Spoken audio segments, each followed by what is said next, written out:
Chapter 426. Chapter 426, Tree Shopping. Shu. Aren't we going out to buy saplings? Meng Yao said through gritted teeth, holding back the urge to faint. Right. Then let's buy saplings first. Yushu nodded. Linny, we're going out to buy saplings, and the car's pretty big. Should we go in your car? Meng Yao didn't let Yushu do it for her this time. She didn't really want to talk to Linny, but she didn't know what to say after Linny got into trouble with Xiao Xiao today. She was a little embarrassed. She was the one who'd caused all this trouble, and yet she'd asked Shu to text Linny and ask if he was messing around. All right. Linny nodded. How could he say no to the miss? Linny asked. Are we leaving now? Yeah, we're leaving now. Meng Yao stood up and pulled Yushu along, getting ready to leave with Lin Yi. It was the first time the Miss and Miss Chun had been in Lin Yi's broken car, and they couldn't help but gasp at how broken it was. Shield bro, this car of yours, it can still be driven? Yushu couldn't understand how a car like this could still move, and it was moving pretty fast too. You know now whether it can drive or not, right? Linny smiled. A follower like me would be lucky to have a broken car to drive. Oh, I'll give you my car then. I don't like driving anyway. Yushu said seriously. Meng Yao felt a little embarrassed. Linny was her follower, and he didn't even have a car. Who knew what junkyard he'd gotten it from? She coughed. Linny, I'll tell Faubert to buy you a business car tomorrow. It's fine. I'm pretty used to it. Lin Yi wasn't expecting the miss to be this sensitive. He just said it casually, and she wanted to buy him a car. Oh, Meng Yao, naturally, wouldn't try to convince Lin Yi otherwise. That Xiao Xiao didn't do anything to you today, did she? Man, why not? She took a photo of me going to the toilet to blackmail me, but I thought it was Zhong Pingliang, so I pissed her all over. That's a big grudge. Lin Yi didn't try to hide it. This was all because of him going out with the miss. So Meng Yao couldn't blame it on him if anything happened to Xiao Xiao in the future. You thought she was Zhong Pingliang and pissed her all? Meng Yao's eyes widened. She and Shu had gone to check the toilet when it rained last time, and the thought of Pingliang's pitiful face was hilarious. But how embarrassing would it be if it were a girl? Meng Yao's eyes were wide open. She'd gone to the toilet with Shu last time when it rained, and thinking about Zhong Pingliang's pitiful state was quite funny. But how embarrassing would it be if it were a girl? Meng Yao could imagine that if it were her, she'd probably want to die. There was no way Xiao Xiao would just let it go. Linny didn't mind. Let her be. She'll leave when she's tired of revenge. She's just a little girl. Linny didn't really care. Let her be. She'll leave when she's tired of revenge. She's just a little girl. I'm really sorry. I didn't think she'd go after you. Meng Yao said apologetically. Maybe I'll talk to her tomorrow. Tell her that it wasn't your fault. Meng Yao's face was a little red as she humphed. I'm a person who knows what's good and bad for me. Don't think that just because I spoke up for you, it means that I'll treat you well. I'm telling you, I actually still really hate you. Meng Yao blurted out in a panic, but regretted it immediately after. Did she really still hate Linny? It didn't seem like it anymore, huh? Linny smiled. I know, but Xiao Xiao can't do anything to me. Don't go after her. In case the class finds out about our relationship, Meng Yao gritted her teeth at Lin Yi. In case the class finds out about our relationship? So what if they find out? What's there to be afraid of if I'm not even scared? What's the meaning of this? But Meng Yao understood that Lin Yi was saying this because he didn't want to put her in a difficult position, not because of himself. But Meng Yao was still angry. Any other boy would be more than happy to have a relationship with her, but why didn't this Lin Yi realize that at all? Could it be that he was so weak? Meng Yao didn't say anything, and the atmosphere in the car got a little heavy. Luckily, Yushu was there. Shield bro, do you think there'd be sharks in the flowerbird fish market? Meng Yao really wanted to slap Yushu to death. Shu, do you think people would buy a shark to raise at home? Aren't they afraid of getting eaten by sharks? There are. Yushu nodded. For example, suicidal people. All right, you win. Meng Yao slapped her forehead. Linny parked the car in front of the fish market and brought Meng Yao and Yushu inside. Follow closely, it's a messy place. There might be pickpockets. Oh, Yushu quickened her steps before slowing down again. I didn't bring any money. Shu, are you serious? You're not joking? Meng Yao's face changed upon hearing Yushu's words. No, Yao Yao, you know that I like to put my wallet in my bag. Yushu said. Look at my dress. Where's my wallet? I didn't bring any either. Meng Yao frowned. Linny, did you bring any money? I did. Linny said to himself. No wonder Faubert gave him a credit card. These two girls didn't bring any money when they went out. Then, I'll lend it to you. Meng Yao breathed out in relief. It'd be a wasted trip if Lin Yi didn't bring any money. Wow, Yao Yao, look, there really are saplings for sale here. There's so many different types. Yushu was dazzled as she walked in. Yao Yao, what should we plant tomorrow? Meng Yao shook her head. She wasn't an expert in plants, so she didn't know what to buy. Yao Yao, look over there. That tree looks special. Why does it need drip? Yushu pointed at a few saplings not far away.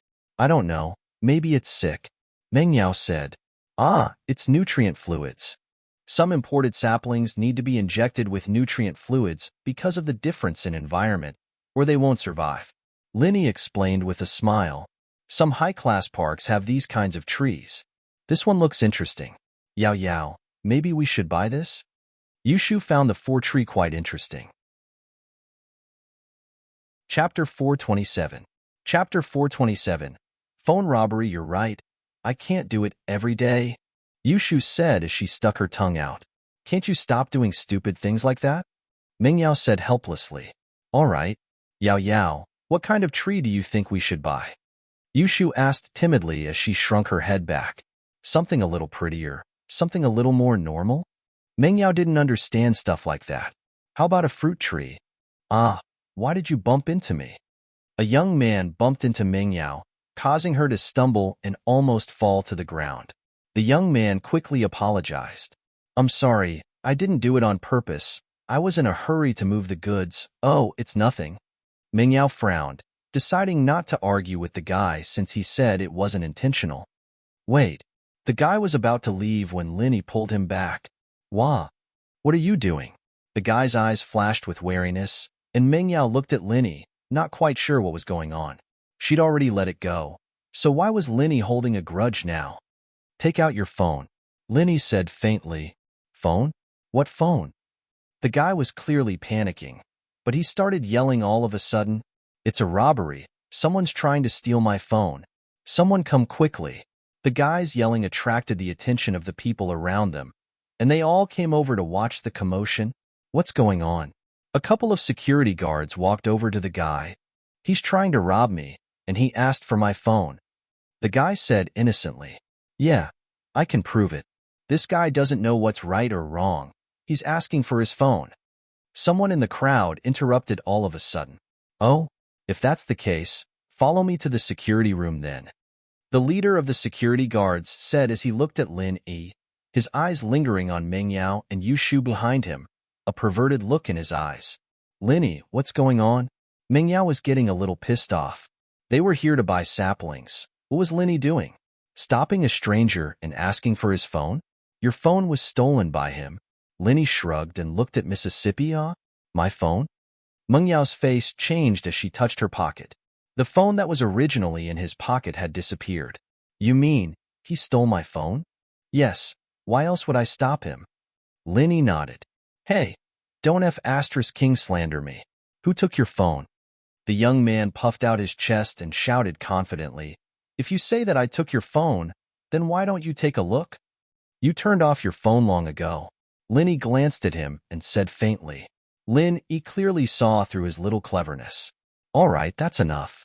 Follow me to the security room, and we'll be able to tell who's right and who's wrong when we get there. The captain evidently didn't want Linny to say anything more as he pushed him away. Lin Yi's eyes narrowed as he guessed what was going on. This security captain was in cahoots with the thief. You two wait for me in the car. Never mind. Stay with me. Linny wanted to let Meng Yao and Yushu wait in the car first, but thinking of the perverted look in the security captain's eyes, Lin Yi didn't feel at ease. It was better to let them stay with him. Zhou Ruoming only returned to school when it was almost time for school to end. He asked a few of his lackeys and was relieved to hear that Lin Yi didn't look for him or ask about him.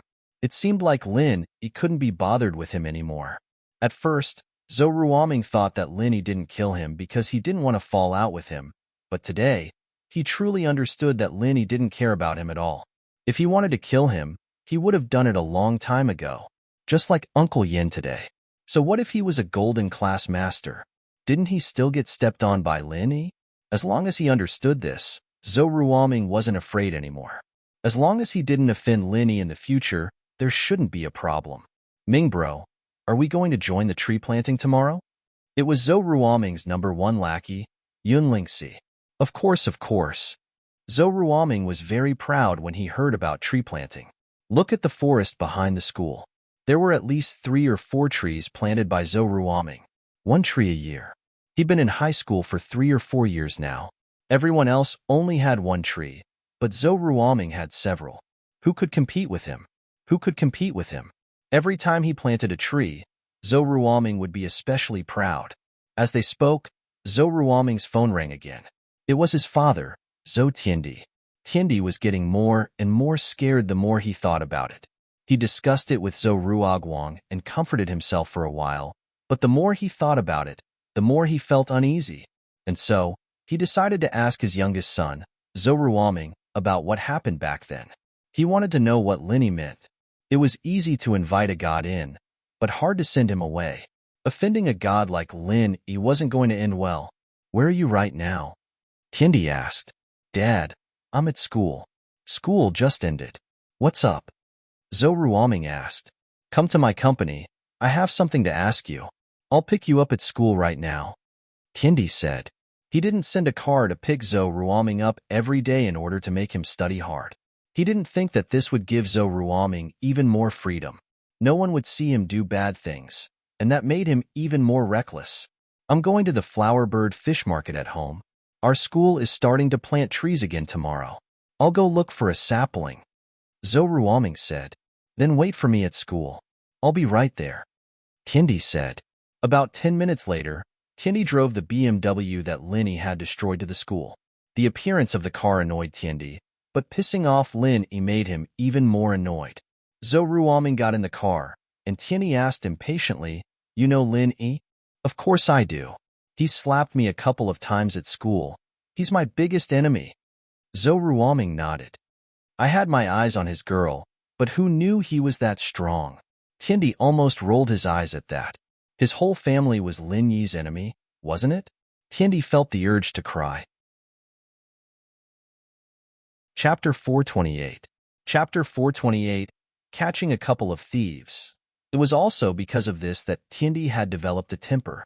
His son, Zhou Ruoguang, wouldn't be this cocky otherwise, even if he was the leader of the North District's gangsters. But today, he'd run into an iron plate like Lin Yi. His biggest support wasn't working. He's not just a match for him. Uncle Yin didn't even get to do anything, and Linny sent him flying with 1 slap. That's an instant kill. Zhou Ruoming was terrified just thinking about it. It seemed that Linny hadn't used his full strength when he'd slapped him.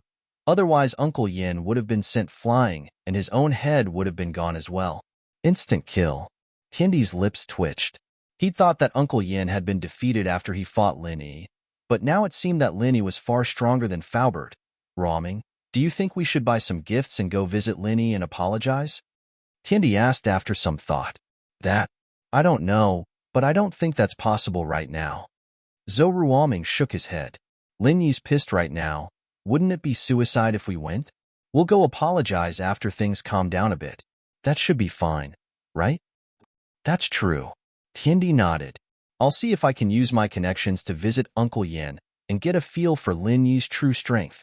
That works. Know yourself and know your enemy, and you'll win every battle. Zhou Ruoming made up an idiom. Win every battle, my ass.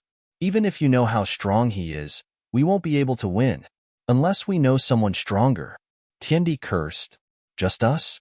Don't even think about it for the rest of our lives. Man, I guess that's the only way.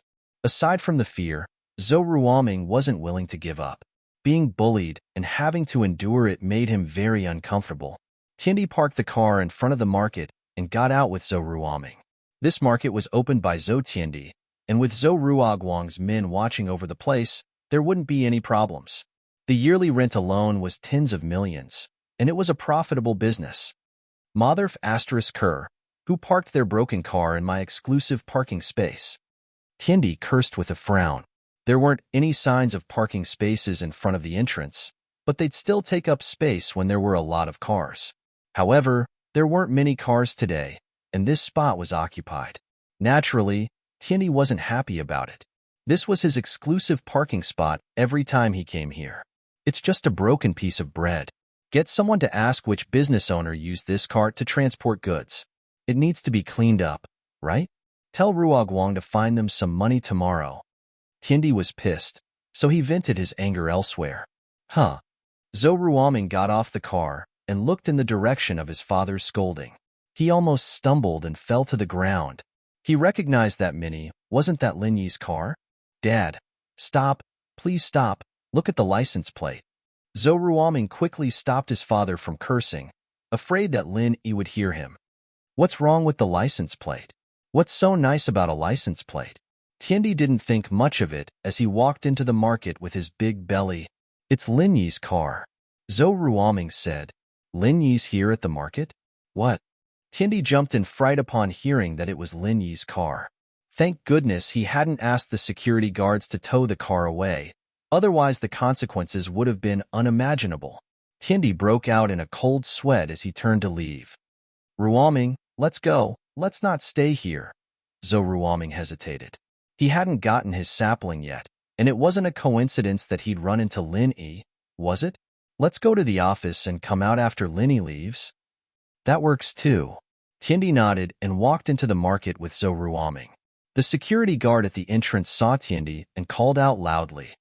Mr. Zhou, don't make a sound. Don't shout. Tiandi was about to explode. What was he shouting for? What if Lin Yi heard him? The security guard paused, not understanding what was going on. Could it be that Tiandi had brought some people with him to visit the market incognito? To check on the situation in the market? Thinking of this, the security guard felt that it was very possible, so he quickly nodded. Okay, I won't say any more. Tiandi and Zhou Ruoming slipped into the manager's office like ghosts. The manager of the market, Xie Finpian, had just received a report from his security captain, saying that they'd caught a rich guy and two pretty girls. They'd investigated their backgrounds, and all they did was drive an old van. They couldn't be powerful people, and so Finpian prepared to go down and take advantage of them. Stealing a phone, so he'd just take off his clothes and search them. Finpian was more than willing to do that. Of course, he didn't dare do anything more than that, because he was afraid that something would go wrong. Searching a thief might be a bit overboard, but it wouldn't cause too much trouble. Finpian was just getting excited when he raised his head to see Tiandi and Zhou Ruoming barging in. He jumped. Did they know what he'd done? But, according to Finpian's understanding, Zhou Tiandi wasn't a good person, either. He was a troublemaker for the young girls in the company, and this was what they meant when they said that a crooked stick would have a crooked shadow. Tiandi's family, Zhou Ruoguang and Zhou Ruoming, as well as his underlings, weren't good people. Finpian was only acting so recklessly because of Zhou Ruoguang's indulgence. He was originally a gangster in the North District, and because Zhou Ruoguang thought highly of him, he became the manager of the market. Finpian wasn't afraid anymore when he remembered that Tiandi was the same type of person. Mr. Zhou, you're here. I have something good I wanted Guangbro to tell you. What is it? Tiandi paused. He wasn't feeling too good, and it'd make him feel better if he could rush it. The security department caught a couple of thieves, and there were some pretty girls among them. Mr. Zhou, do you want to search them? Finpian said lecherously. Oh, did you get a background check? Tiandi paused and asked. This was his hobby, after all. If there really was no problem, then he'd use the thieves to vent his anger. No background, they came in a broken van that looked like it came from a junkyard. There's no way they have any background, Finpian said. Chapter 429. Becoming an idiot, it's just a couple of thieves. What's wrong? Finpian paused, not understanding why Tiandi was acting like this. A couple of thieves? A man and a woman? Zhou Ruoming was surprised as well. A man and two women, Finpian said. A man and two women? Zhou Ruoming paused and looked at Tiandi, both sighing in relief. A man and two women, that should be fine. If it's Lin Yi, He should be with Tang Yun, not a man and two women. That scared the hell out of me. Tiandi patted his chest. I've been scared to the point of going crazy. That's right. I've been so paranoid all day. Zhou Ruoming was suddenly interested in the pretty girls Finpian was talking about, but he didn't dare say it out loud in front of his father. He could only look at Tiandi with a twinkle in his eyes. Come, let's go together. Tiandi, naturally, knew what kind of person his son was.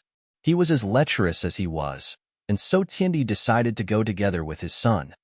Hehe, let's go check it out then. Zhou Ruoming was overjoyed, but he put on a fearful expression. Finpian thought to himself that he'd lost a great opportunity to get close to Lin Yi, but that wasn't a big deal. He could use this opportunity to please the boss and the young master. Pretty girls weren't hard to find, after all, and he could find a lot of them with money. Wouldn't his money be rolling in if he treated the father and son well? Lin Yi followed the security captain to the security room because he didn't want to make a move in the market. There were too many people there, and Lin Yi wouldn't be able to use his powers. These guys had no choice but to resign themselves to fate in the security room. Bang! The security captain locked the door as soon as they entered the security room, pointing at Lin Yi like a brute. You guys, tell me, how did you steal this? Otherwise, I'll send you to the police station. It won't be as simple as it is now. Ha, you're with him? Lin Yi didn't think much of the barbarian's attitude as he looked at the captain. What are you talking about? He's the victim. Of course we have to uphold justice for him. The captain's face changed, but he still tried to argue. Ha, uphold justice? You think you're Ultraman or the leader of Wulin? Lin Yi smiled. Just tell me, what do you want? Meng Yao and Yushu, by now, understood that the security captain was in cahoots with the thief. But with Lin Yi there, they weren't afraid of anything. Meng Yao and Yushu had been through life and death situations with Lin Yi before. After all, this bit of danger was nothing compared to bank robbers and sharks. The two were even a little excited. They wanted to see it. Lin. Don't even think about getting out after entering this door. Since you're not being honest, we'll beat you up first. The captain waved his hand at the other guards. Bring the girls into the room. Chairman Xie will search them later. This kid is not being honest, so beat him up first. Yes. Several security guards rubbed their fists and nodded in agreement. Isn't it against the law to beat people up here? Lin Yi looked at the captain. And here, I'm the law. The captain pointed at Lin Yi arrogantly. I'm not afraid to tell you that there are no cameras here. If you go out, no one will be able to prove that you were beaten up by us. We can just say that you fell down yourself. Ah, I see. That's what I was thinking. Lin Yi nodded with a smile. What do you mean? Are you stupid? The captain blinked, not understanding what Lin Yi meant. I'm not stupid, but you're about to be, Lin Yi said as he patted the captain's head. What the hell are you talking about?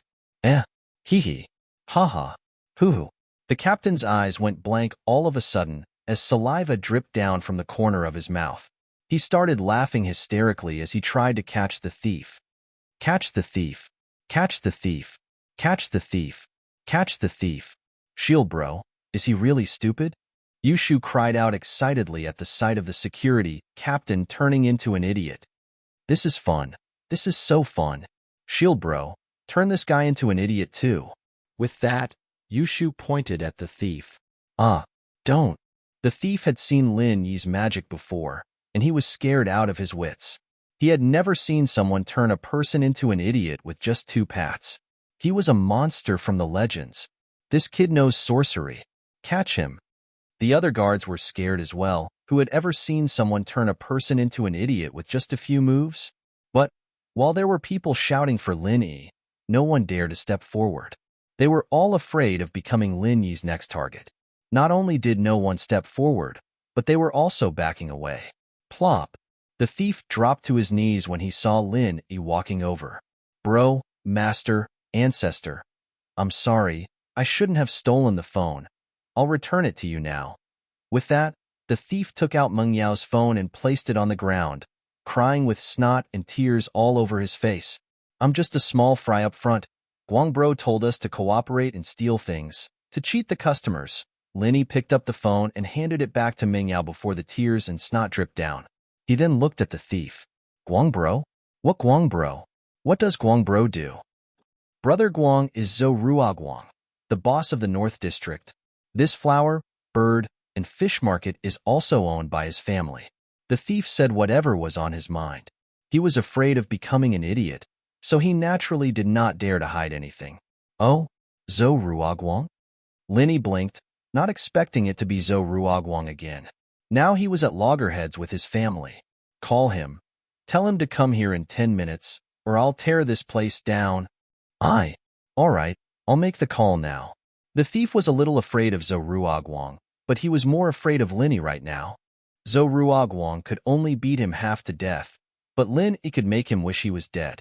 But, just as Linny was talking to the thief, a security guard standing not too far away suddenly went berserk. He held a sharp knife in his hand as he approached Mingyao. He wanted to use Mingyao as a hostage to force Lin Yi to leave. He didn't feel safe with Lin Yi standing there. Since Lin Yi had already turned one person into an idiot, a few more wouldn't make a difference. Chapter 430. Turn into a few more, man. I didn't want to create too much food-wasting trash, but you could have just stood there and waited for Zhou Ruoguang to come and everything would have been fine. Why bother? Lin Yi looked at the guard sympathetically. Oh, a new idiot is born. Yushu waved her fist. Shield bro, turn into a few more? 2 is too few? The other guards and thieves sweated as they listened. Why was this girl so cruel? Did she like seeing people turn into idiots? Gotcha. The door opened with a creak, and Xie Finpian's eyes lit up when he saw Mingyao and Yushu in the room. Such a beautiful girl. It's really a waste. If only Zhou Tiandi hadn't come today. Hee hee. Ha ha. Heh. Catch the thief. The security captain grabbed at Finpian like a maniac, drooling from the inside. What are you doing? Finpian jumped. Have you never seen a woman before? Even if these two girls are pretty, you don't have to be this infatuated, do you? You're drooling. Don't you think that's disgusting? Mr. Zhou's here. Stand properly. Finpian was pissed off. The security captain wasn't usually like this. What was wrong with him today? He had to make a fool out of himself in front of Tiandi, wasn't he? Mr. Zhou? Zhou Ruoguang's here? Lin Yi looked at Finpian. Finpian evidently hadn't figured out what was going on in the room yet, not knowing that Lin Yi had the upper hand. You know Guang bro? That's no use. It's Guang bro's father who came today. If you know what's good for you, you'd better shut up, or else. Heh. Slap. Finpian didn't even get to finish before Lin Yi slapped him in the face. His ears started to bleed, and he fell to the ground, unconscious. Lin Yi was losing his patience. These Zhous didn't know what death was like, did they? Why were there so many idiots being sent to him one after another? Zhou Tiandi and Zhou Ruoming were dumbfounded when they heard the slaps and screams, especially when they heard Lin Yi's voice. The two of them stood at the door of the security room, not knowing whether to go in or not. They didn't know what to do. But even if they didn't come in, Lin Yi could still see them. He smiled coldly. Zhou Tiandi, Zhou Ruoming, come in. Tiandi and Zhou Ruoming looked at each other and forced themselves to walk into the security room. They wanted to kill the security captain right now. Of all the people he shouldn't mess with, why did he have to mess with Lin Yi? But wasn't Lin Yi with Tang Yun? Zhou Ruoming, however, saw Mingyao and Yushu. I say, Zhou Tiandi, haven't you had enough of going against me? Lin Yi knew that today's incident had nothing to do with Tiandi, but if Tiandi still wanted to use these small security guards after losing a golden class master, then he'd have to be an idiot. So, it could only be said that it was a coincidence. Still, Lin Yi was quite annoyed. Why did Tiandi's family always have to make things difficult for him? No, Boss Lin, you've misunderstood. Tiandi's face paled. Boss Lin, that wasn't what I meant. I didn't know. Right, it was that Xie Finpian. He was the one who said he caught a couple of thieves for me to take a look at, right, Ruoming? Lin Yi nodded. Yes. Zhou Ruoming was scared out of his wits as he nodded. We didn't come to flirt with pretty girls. Tiandi almost exploded at his son's words. Wasn't this just showing that he wasn't hiding something? He really wanted to send him flying with a kick. You idiot. What are you talking about? We're here to handle a theft case, and we're here to make sure it's fair and just. Yes. Boss Lin, this really has nothing to do with us. Ruoming quickly corrected himself. Boss Lin, this really has nothing to do with us. All right, I don't have time to waste with you guys.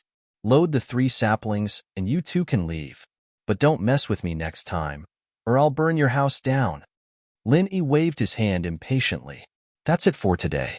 If you want to tell others, then do what you want. Zhou Ruoming paused. How could he just tell others? Wouldn't he be crazy if he told others about something like this? But he understood what Lin Yi was getting at. He was probably talking about seeing him with Ming Yao and Yushu. But what did Lin Yi have to do with Ming Yao and Yushu? They didn't say anything about that at school, did they? As confused as he was, Zhou Ruoming didn't dare ask. He and his father quickly went out to get the saplings after Lin Yi asked for them. Give me 3 saplings. Tianyi found a shop that sold saplings and asked the owner, how much? The shop owner saw that it was a big shot from the market asking for saplings. Why would he take money? He quickly brought the saplings over with a smile. Why do you need money? It's not that much. Just bring it over if you want to use it. I'll give you the money. Here's 100 kuai. Is that enough? Tianyi took out 100 kuai from his wallet and handed it to the owner. I don't need that much. The saplings are cheap, just a few kuai each. The owner quickly waved his hand. Tianyi didn't have the time to waste with him. He threw the money down and grabbed the saplings before walking out. I'll get a worker to carry it for you? The owner asked kindly, seeing that Tianyi was doing it himself. It's fine. Tianyi refused decisively. He had to carry the saplings himself to show his sincerity. What if he got a worker and Lin Yi picked on him again? Plus, the saplings weren't heavy at all. He put the saplings in the car and carefully stood beside it, smiling. Boss Lin Yi, is there anything else you need? Nope. Right. I turned 2 of your security guards into idiots. Is that okay? Lin Yi looked at Tianyi. They won't ask me for medical fees, will they? No, they won't. Don't worry. Tianyi jumped. Turning people into idiots? What kind of technique was that? No wonder that security captain was acting so strangely. He thought he was a love-struck fool, but it turned out that he was an idiot. They fell and became idiots themselves. We'll compensate them according to the standard for work-related injuries. Chapter 431. Chapter 431. Breakthrough. Ming Yao wasn't in the mood for Zhou Ruoming's family, and she'd been silent since she got in the car. Yushu, on the other hand, didn't seem to be affected. Shield bro, why willow trees? Isn't it better if we plant fruit trees? We can eat the fruits when they're ripe. Shu, didn't he say that he wouldn't ask such a stupid question? We'll be graduating by next year by then. Ming Yao reminded. Oh, then why willow trees? Yushu nodded. That, I don't know. Lin Yi, why? Ming Yao asked. Haven't you guys heard of this saying? It's called planting a flower with the intention doesn't bloom, but planting a willow without the intention grows a shade. Lin Yi smiled. Willow trees are easier to grow, and it doesn't take much effort to take care of them. I see. Yushu nodded. Dr. Kang's villa. Grandpa, according to the lab's analysis, there are different types of dog poop. Different breeds of dog poop make different poop.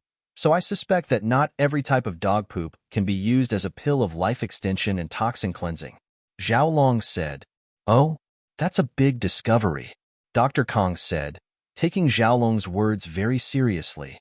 No wonder the effects of dog poop haven't been discovered yet. Different dogs make different poop. Good job, Zhao Long. Have you figured out what kind of dog shit this is? We compared and sampled thousands of dog poop samples and consulted many dog experts. We came to the conclusion that this poop is most likely from a German Shepherd. Zhao Long said. Oh, no wonder. I heard that this dog's value is second only to the Tibetan Mastiff. It's very rare and expensive. Miracle. Dr. Kong nodded. All right, hurry up and get me one of these dogs. Let them poop and compare it, then report the results to me. All right, Grandpa. I've already sent someone to buy one, so we should have news soon. Zhao Long said. By the way, when are you going to the Xiao family in Yinjing to propose marriage? Dr. Kong asked. Zhao Long's heart skipped a beat. That girl was quite pretty, and it wouldn't be hard to marry her. Even if the Xiao family wasn't that powerful right now, she could still be a stepping stone for House Kong. When House Kong grew stronger, he'd replace her and find a bigger family. But that was what he'd thought in the past.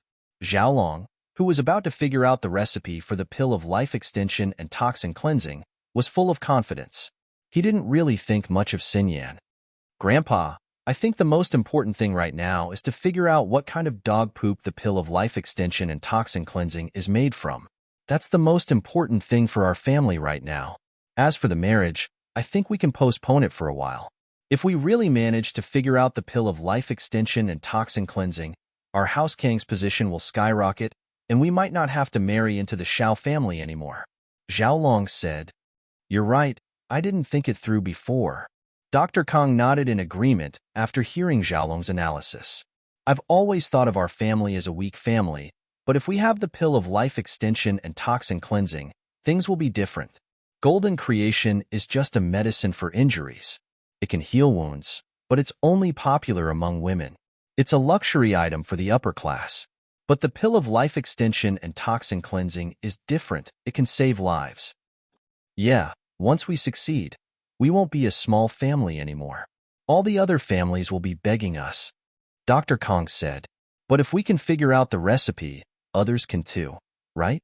Don't worry, Grandpa. We won't be as stupid as Kong Xiaobo, taking dog poop out directly. We'll add some fragrance, or something to make the pill fragrant. It won't be easy for people to analyze it then," Xiaolong said. "But there's a risk, too. Our main ingredient is dog poop. No matter how hard we try to cover it up, the dog poop will still be found out, won't it?" Dr. Kong hesitated. "That's true." Xiaolong nodded. "It looks like I'll have to figure out how to keep the recipe a secret. Grandpa, I have an idea." Kong Mingming, who hadn't had the chance to speak up until now, stood up. He didn't want Xiaolong to take the lead. "We'll reduce the proportion of dog poop in each pill, making it as rare as possible. We'll use the rest of the useless ingredients, so we'll just need to take a few more pills."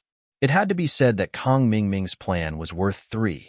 Dr. Kong and Xiaolong listened to Kong Mingming's plan and were enlightened. Dr. Kong said, "Illumination's method is feasible. Not bad. You two brothers, one intellectual and one martial. House Kong will be able to flourish in the future." Xiaolong wasn't happy that Kong Mingming took half of the credit, but he had to admit that Kong Mingming's method was very good, diluting the dog poop and making it look like a supplementary ingredient that people could ignore. Hee hee. Kong Mingming smiled. "Grandpa, Big Brother doesn't like that girl. Why don't you give her to me?" Kong Xiaoming didn't have any great ambitions in his heart. Sneaking around was fine, but he didn't want to be in control of the corporation. As long as he got the shares in his hands, being a playboy wasn't a bad idea.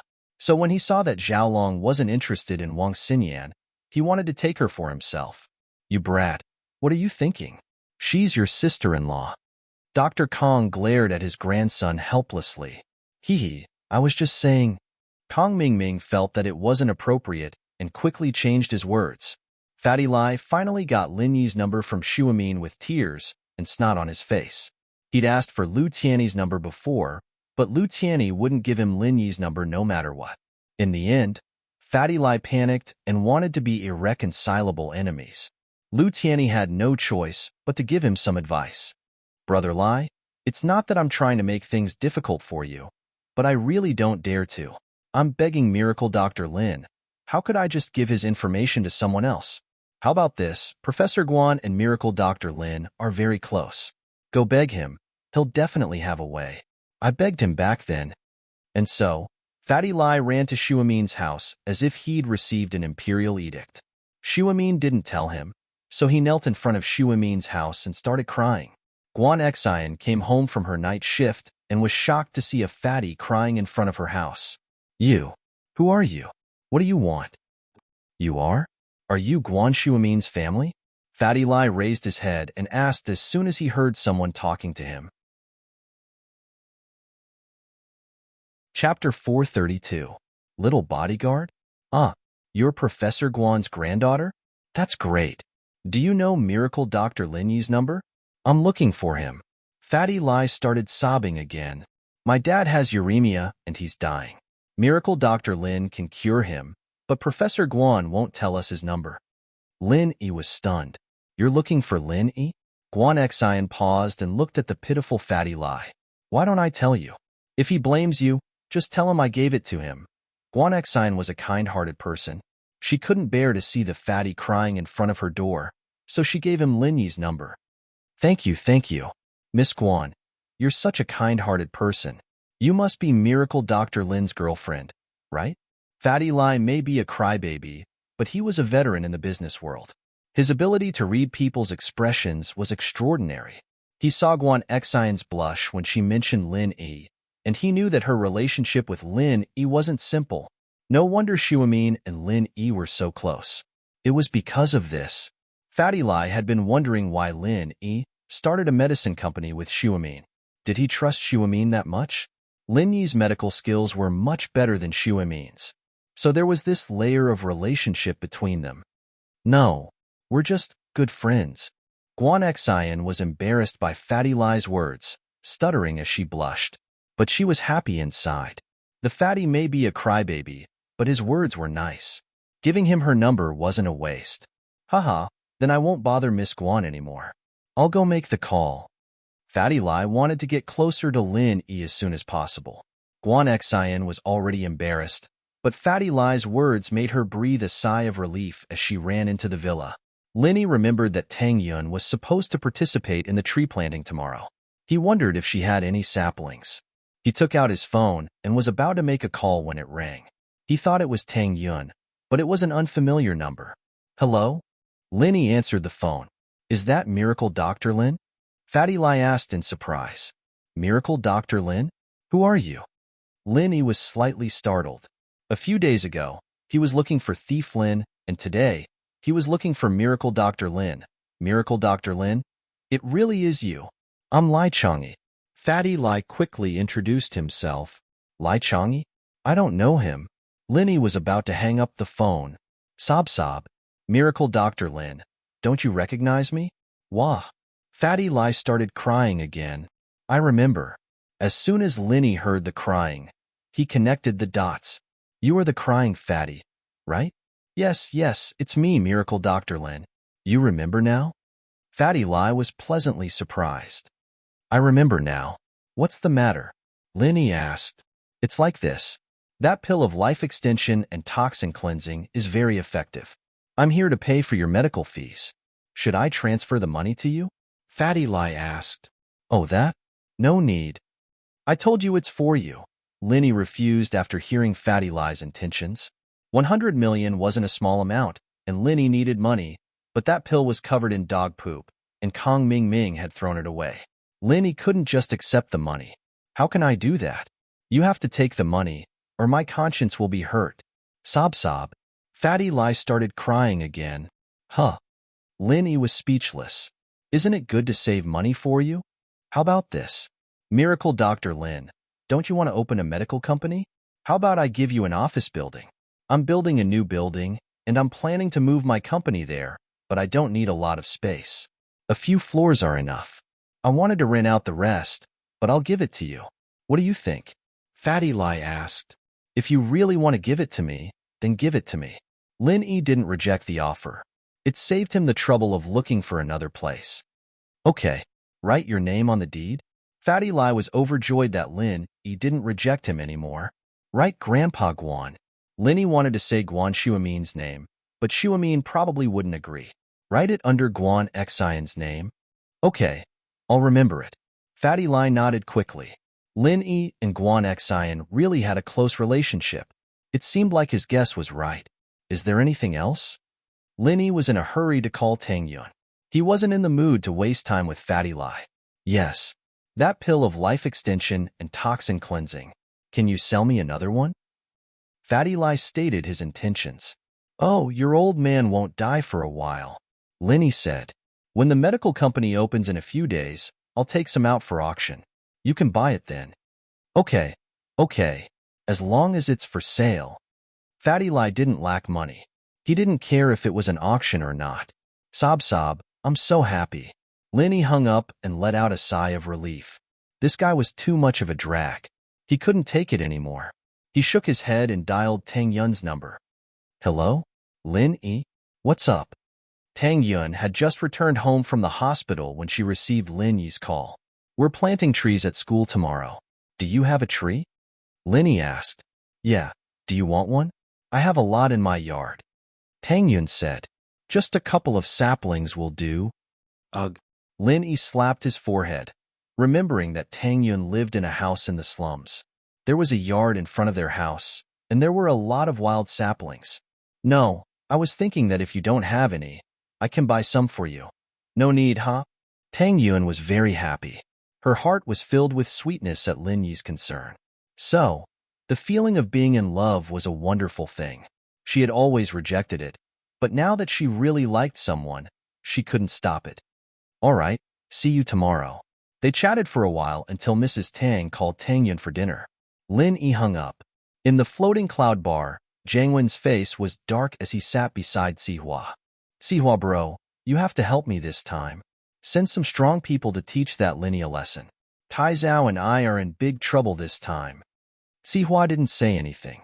Sihua bro, you know that the masters from the fire wolves were taken away by my big bro. The new masters aren't here yet. I wouldn't be asking you for this if it wasn't for that. Jiang Wen was panicking when Sihua didn't say anything. Master? What level of master? Sihua sighed, finally speaking.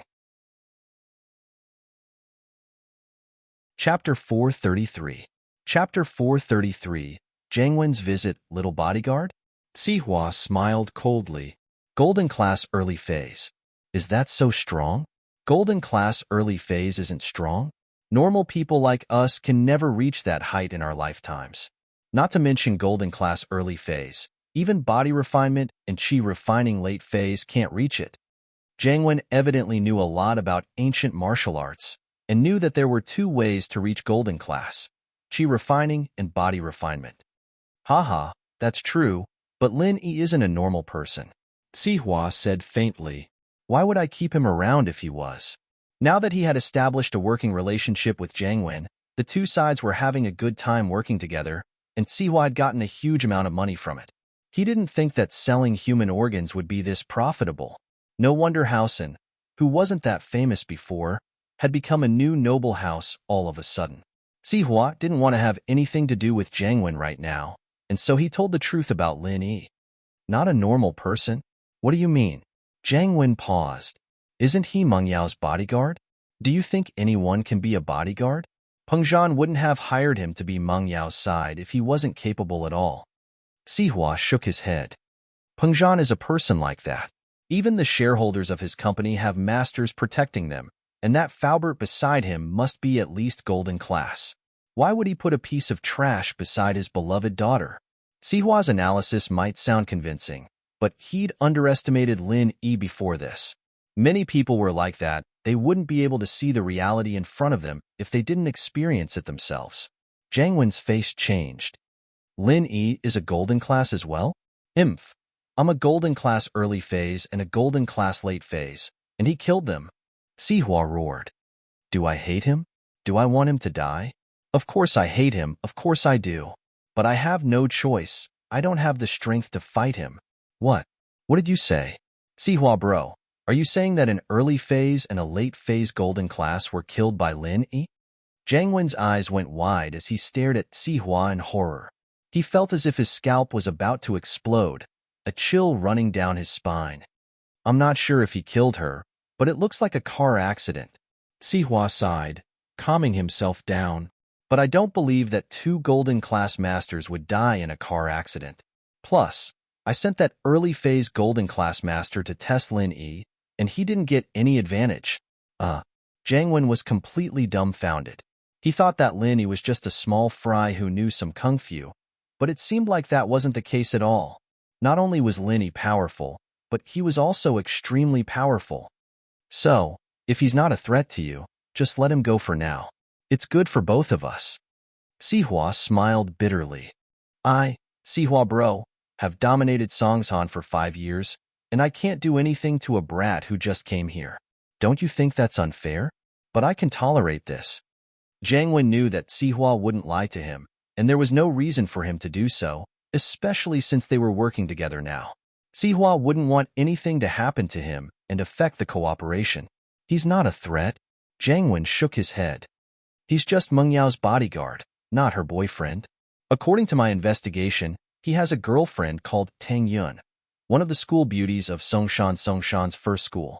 She's as pretty as Meng Yao, so there shouldn't be anything going on between them. It's just that I can't tolerate this. So what if you can't tolerate it? Humans need to tolerate it, and you'll get used to it. Sihua said with a wave of his hand. I wanted to do it with Tang Yun, but it seems like that's not a good idea anymore. Jiang Wen said, Don't, please don't. If you touch his woman, he'll never forgive you. Even if he's a late phase golden class, you won't be able to rest for the rest of your life. Sihua said quickly, unless you have a master of a higher level by your side to protect you. Yes, you're right. I should change the way I treat Lin Yi. Since we can't be enemies, we should be friends.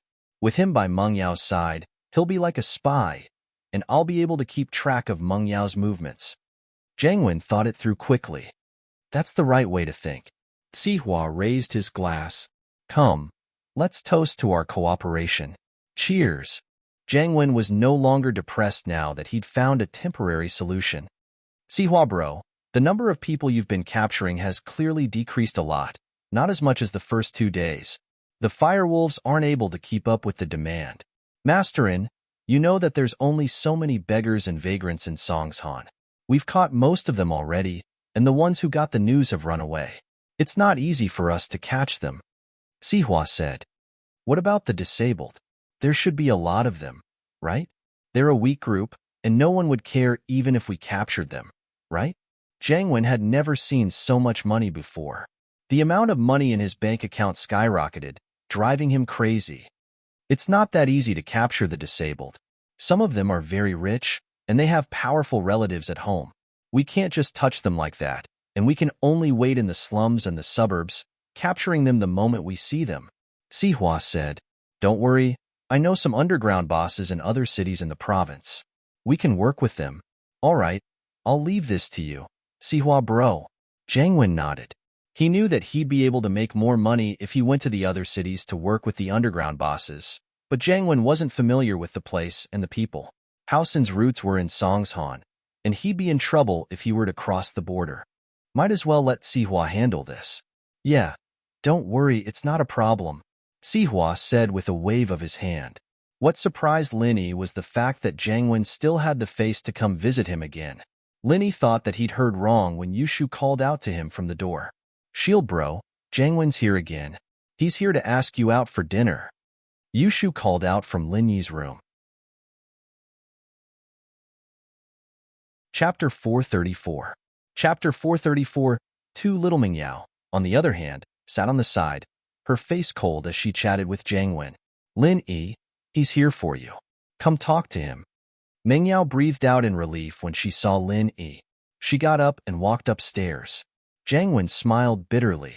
He was here for Lin Yi, but he also wanted to get closer to Meng Yao. It was like he was here for Lin Yi, and Meng Yao wasn't welcoming him at all. Jiang Wen didn't know what he'd done wrong.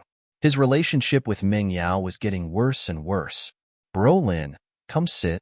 Jiang Wen greeted Lin Yi warmly. It's been a few days. I've really missed you. Lin Yi felt a chill run down his spine. Could it be that Jiang Wen's sexual orientation changed because of the medicine?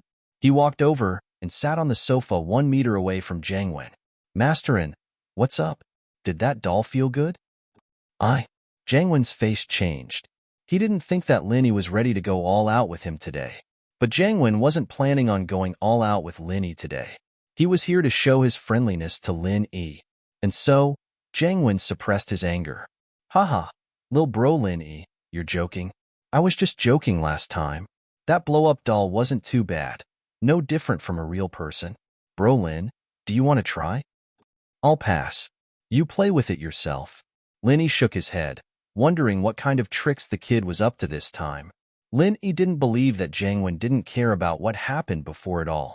There was no way he'd be that magnanimous. There had to be something going on. The kid had to have something up his sleeves. Lin Yi raised his guard. Haha, that's fine. Bro Lin has a pretty girlfriend. You don't need these things, haha. I heard she's the school beauty, as famous as Yao Yao sis.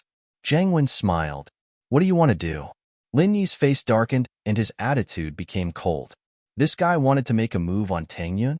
Lin Yi wouldn't let him off so easily if he wanted to do anything to Tang Yun. I'm a poor person. Although I don't like to give things to others, I don't mind giving you a coffin. Jiang Wen was a little pissed off at Lin Yi's threat, but when he thought about the 2 golden class masters that had died under Tsihua's hands, he calmed down. Compared to those 2 golden class masters, he was nothing. Threatening Lin Yi like that was asking for death. Brother Lin, you've misunderstood. I'm just congratulating Brother Lin for bringing home the beauty. I don't mean anything else. Jiang Wen quickly explained, feeling lucky that he went to Tsihua first and didn't do anything to Tang Yun. Otherwise, he'd be dead by now. Oh. Lin Yi nodded faintly and waited for Jiang Wen to continue. He didn't know what he meant. It's like this. You've brought home the beauty, but I'm still alone. Jiang Wen said, you're always by Yao Yao Sis's side. You can always get news about her, right? And Lin Yi asked, I feel that Yao Yao Sis is a lot colder to me. Does she have a boyfriend or someone she likes? Do you know? Jiang Wen asked. How would I know? Lin Yi shook his head. Why would I research that stuff? That's true. Lin Yi bro, you have a girlfriend. You don't have to worry about that anymore. But I don't. I've been chasing after Meng Yao for so many years. You don't know how a hungry man feels. Jiang Wen's voice was very serious. I've wronged you before because I thought you were Meng Yao's boyfriend, but now that I've done my research, we don't have anything against each other at all. We can totally be friends. Oh, I would have been in trouble if I hadn't been alert. Lin Yi didn't pity him at all. What did it have to do with him whether Jiang Wen got Meng Yao or not? Lin Yi couldn't let someone as dangerous as Jiang Wen get close to Meng Yao. Haha. Jiang Wen was a little embarrassed. We got to know each other after a fight. Plus, you didn't lose anything, Brother Lin. Oh, then what do you want me to do? Lin Yi wasn't in the mood to argue with him. He wanted to know what Jiang Wen's real intentions were. Lil bro Lin, you see Meng Yao all the time, both at school and at home. Can you help me keep an eye out for guys who get really close to her? Or if there's any news? Can you let me know right away? Jiang Wen said, You want me to be a spy? Lin Yi understood what Jiang Wen was getting at. Yeah, that's about it. Jiang Wen nodded. That's not an easy job. You know that I'm employed by Mr. Pengzhan. How can I be a spy for someone else? Lin Yi looked at Jiang Wen. Of course, I won't let you do it for free. There'll be benefits. Jiang Wen saw that Lin Yi wasn't giving him a definite answer. There should be some room for negotiation. I'll pay you. Oh, that's fine. 500,000 a month. That'll be enough to help you. Lin Yi said directly. 500,000. Jiang Wen paused. He was thinking of giving Lin Yi 100,000 at most. He didn't expect Lin Yi to ask for 500,000 a month. Forget it if you think it's too much. I don't really want to do it. It's very dangerous. It's not worth it to lose my job for such a small amount of money. Lin Yi said faintly. 500,000 was a small amount? Jiang Wen felt a little dizzy. But when he thought about how Lin Yi might be a late-phase golden class, he didn't think it was strange anymore. Hiring a late-phase golden class as a bodyguard wouldn't be cheap. The early-phase golden class with his brother cost 5 million a year, not to mention that Lin Yi was a late-phase golden class. Thinking about it that way, Jiang Wen felt a lot better. 500,000 was only the price of selling a kidney. It wasn't a lot anymore. All right, 500,000. I'll leave everything to you, Brother Lin. Jiang Wen said, Give me your bank account number. I'll transfer it to you directly. Lin Yi told Jiang Wen his bank account number and sent him away. Yushu popped her head out of the washroom. Shield bro, why did you only ask for 500,000? It's too little. Chapter 435. Chapter 435. Meticulous thoughts, you're right. You have to treat us then. Or I'll tell Yao Yao about this. Yushu said as she rolled her eyes. I can treat you. But what do you want me to treat you? Lin Yi asked. I want to eat shark meat. When are you going to take me to catch sharks again? Yushu couldn't forget about shark meat. Maybe when the time comes. Lin Yi sweated. Shark meat wasn't tasty at all. Why was Chunny so addicted to it?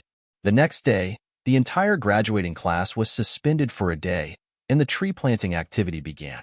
This was a group activity second only to the spring outing and art festival. After entering the 12th grade, The extracurricular activities had decreased a lot, so most students were looking forward to this activity. Linny, naturally, couldn't be too close to Mingyao and Yushu in school. Linny gave them the willow seedlings and told them a few things to pay attention to before going to find Tang Yun. Tang Yun brought an elm seedling, which was one of the easiest to grow, similar to Lin Yi's willow. Tang Yun was very happy to see Lin Yi walking over, but hesitated. She had accepted Lin Yi from the bottom of her heart, but walking with Lin Yi in front of so many students was still a little embarrassing. Let's go there. There's less people there. Tang Yun pointed at an empty space not far away. Okay. Lin Yi nodded and went to hold Tang Yun's hand. Tang Yun jumped in fright and tried to run away like a rabbit. She dodged to the side, but she was afraid that Lin Yi wouldn't be happy, so she dodged back and looked around. Only after making sure that no one was looking did she give her hand to Lin Yi. Lin Yi couldn't help but find it funny looking at Tang Yun's timid face, but he had the urge to protect her even more. She was a cute girl. I'll carry it for you. Lin Yi saw the shovel and seedlings in Tang Yun's hands and grabbed them. It wasn't much for him, but it was a bit heavy for Tang Yun.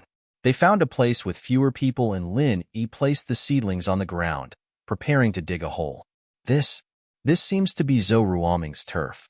He used to plant trees around here and wouldn't let anyone plant here. Tang Yun looked around and said to Lin Yi, I was wondering why there were so few people here. Let's do it here then. Lin Yi heard that it was Zhou Ruoming's turf. Tang Yun heard Lin Yi's words and couldn't help but laugh. She covered her mouth and laughed. She couldn't hide from Zhou Ruoming before. She didn't dare get close to him. But now, he was planting trees in his turf. Ming bro, isn't that your turf? Why did someone take it over? Yun Lingxi carried the seedlings and looked up to see that their turf had been taken over. How dare someone plant trees in my turf? I'll dig up their trees and throw them away. Ruoming was infuriated by Yun Lingxi's words as well. He was about to run over when he suddenly stopped in his tracks. Wah, it's Lin Yi. Are we still going to chase them away? Yun Lingxi asked carefully. Chase my ass, let's go help them. Zhou Ruoming didn't dare to provoke Lin Yi. He quickly put on a smile and walked over. Boss Lin Yi, are you planting trees with sis-in-law? I heard that they took over your turf. Do you want me to change it?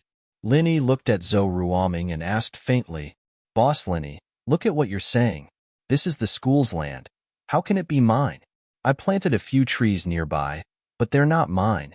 Besides, I'll continue planting trees next year, and the year after that to protect Boss Lin Yi and sis-in-law's trees in the middle. I'll be the guardian of the trees. Zhou Ruoming said flatteringly, Oh, you've planted quite a lot of trees. It looks like you've been studying for years. Lin Yi said sarcastically, Yeah, look at the trees all over the place. I've planted quite a few of them. Zhou Ruoming said proudly, I'm planning to plant fruit trees this year and we'll be able to eat them next year. Boss Lin Yi will bring sis-in-law back to eat too, right? Let's talk about it when we're free. Lin Yi was speechless. This Zhou Ruoming wanted to continue studying in high school and never graduate? Tang Yun's body was shaking from laughter. With her bright and beautiful face, she looked like a flower. Zhou Ruoming was also stunned, but he didn't dare to stare too much. He knew that Tang Yun was no longer the Tang Yun of the past. If he still had any improper thoughts, the consequences would be unimaginable. Lingxi, come. Let's help Boss Lin Yi dig a hole. Zhou Ruoming stretched his arms and got ready to work. In the past, he would find a laborer to do this, but today, he had to do it himself. He wanted to calm Lin Yi's anger as soon as possible. Otherwise, if Lin Yi came looking for them, their family would be finished. Even Uncle Yin wasn't Lin Yi's opponent. What was he? All right, you don't have to do it. Go away. Lin Yi looked at Zhou Ruoming's clumsy look and frowned. You just need to stay away from me and Tang Yun from now on. Don't worry, I don't care about small fries. Yes, then I'll go. Zhou Ruoming heard Lin Yi's words and was overjoyed. His personal safety was guaranteed. Although he was seen as a small fry by Lin Yi, even if he was seen as an ant, as long as Lin Yi didn't come looking for trouble, he would accept it. After Zhou Ruoming left, Lin Yi quickly dug 2 holes. This kind of thing couldn't be easier for Lin Yi. It was much easier than Zhou Ruoming. Shock flashed through Tang Yun's eyes. Only now did Tang Yun understand that Lin Yi wasn't some young master at all. He was the same as her. He had suffered a lot, but today's achievement was the result of his own hard work. But the more it was like this, the more Tang Yun felt uneasy. Lin Yi was too outstanding. It made Tang Yun feel insecure. She was afraid that one day, Lin Yi wouldn't want her and fall in love with someone else. The only thing Tang Yun was confident about was her beautiful appearance. But what was the use of that? Wasn't Guan Xian pretty? Her grandfather was Miracle Dr. Guan. He helped Lin Yi's career a lot. Lin Yi and Guan Xian were a good match. Tang Yun sighed and shook her head. She forced herself not to think about it. Lin Yi wouldn't leave her, would he? Chapter 436. The lonely Xiao was watching Lin Yi and Tang Yun coldly from afar, her face cold. Who knew what she was thinking? Lil Sis Xiao, when are you going to blow up Lin Yi? Pin Liang asked, rubbing his palms together. Your fireworks aren't even ready yet. How am I supposed to blow him up? Xiao glared at him. Is your plan going to work or not? Don't let Lin Yi find out. He probably won't. Plus, we'll light up the firecrackers after we're sure it's on him and blow his ass up. We'll embarrass him to death. Pin Liang imagined Lin Yi's ass turning red from the explosion, making a fool of himself in front of the whole school. This was his dream. All right, but when will your firestones arrive? Xiao asked, looking at the dumbfounded Pin Liang. Soon. I've called a couple of times already. Pin Liang said. They're flying it over right now. It's called the Eskimo tree. Xiao looked at Pin Liang oddly. Only a crazy person like him would fly a tree over.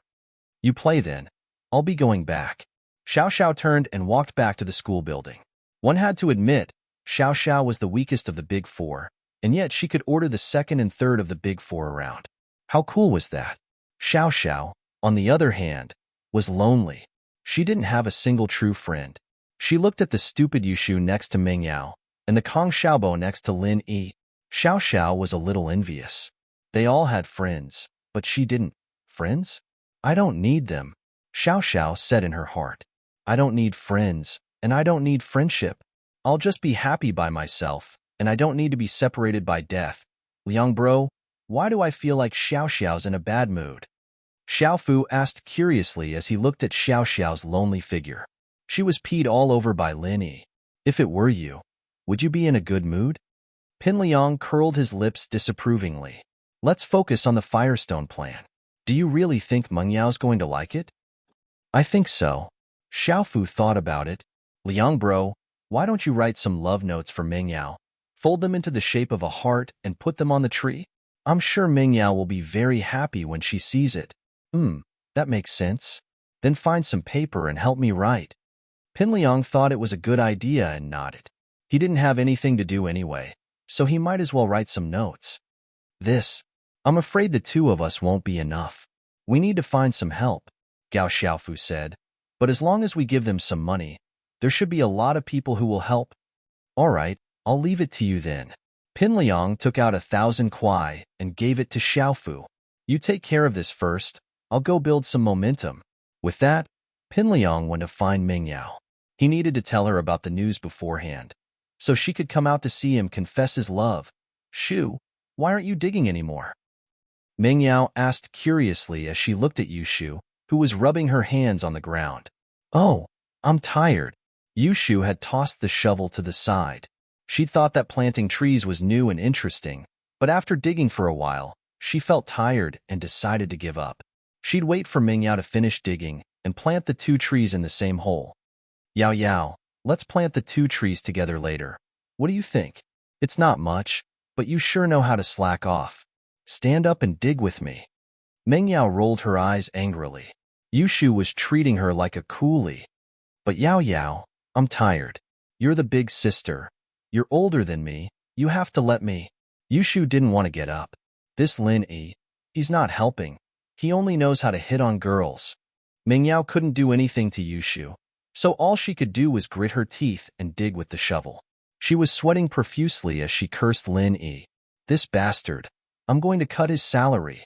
Doesn't he have the awareness of a follower? Doesn't he know that this is the time to help? Should I get Shield Bro to help? Yushu felt that it wasn't appropriate to let Mingyao work alone. Get him? Forget it. He's hitting on girls. Why would he care about us? Mingyao humphed. I don't know what's so good about Tangyun. Our Shu is so much prettier than her and cute too. Oh, Yao Yao isn't bad either. Why don't you go seduce Shield Bro and give him a taste of sweetness? He'll come and work for you, right? Yushu suggested. Why don't you go with such a stupid suggestion? You have big boobs. You're perfect for seducing him. Mingyao glared at Yushu. Okay, I'll try it next time. Yushu nodded in agreement. Mingyao was about to continue lecturing Yushu when she heard Yushu call out happily. Yao Yao, we have a helper. The coolie is here. HM? Mingyao paused and raised her head to see Pinliang walking over quickly. She asked in a low voice, You're not talking about Pinliang, are you? Hee, yeah, free coolie like him. It'd be a waste not to use him. Yushu waved at Pinliang. Liang, Yao Yao is calling you. Pinliang was overjoyed when Yushu called him pretty. Pinliang wore a casual suit to match the fireworks tonight, and he thought that Mingyao thought he looked more handsome because of the suit.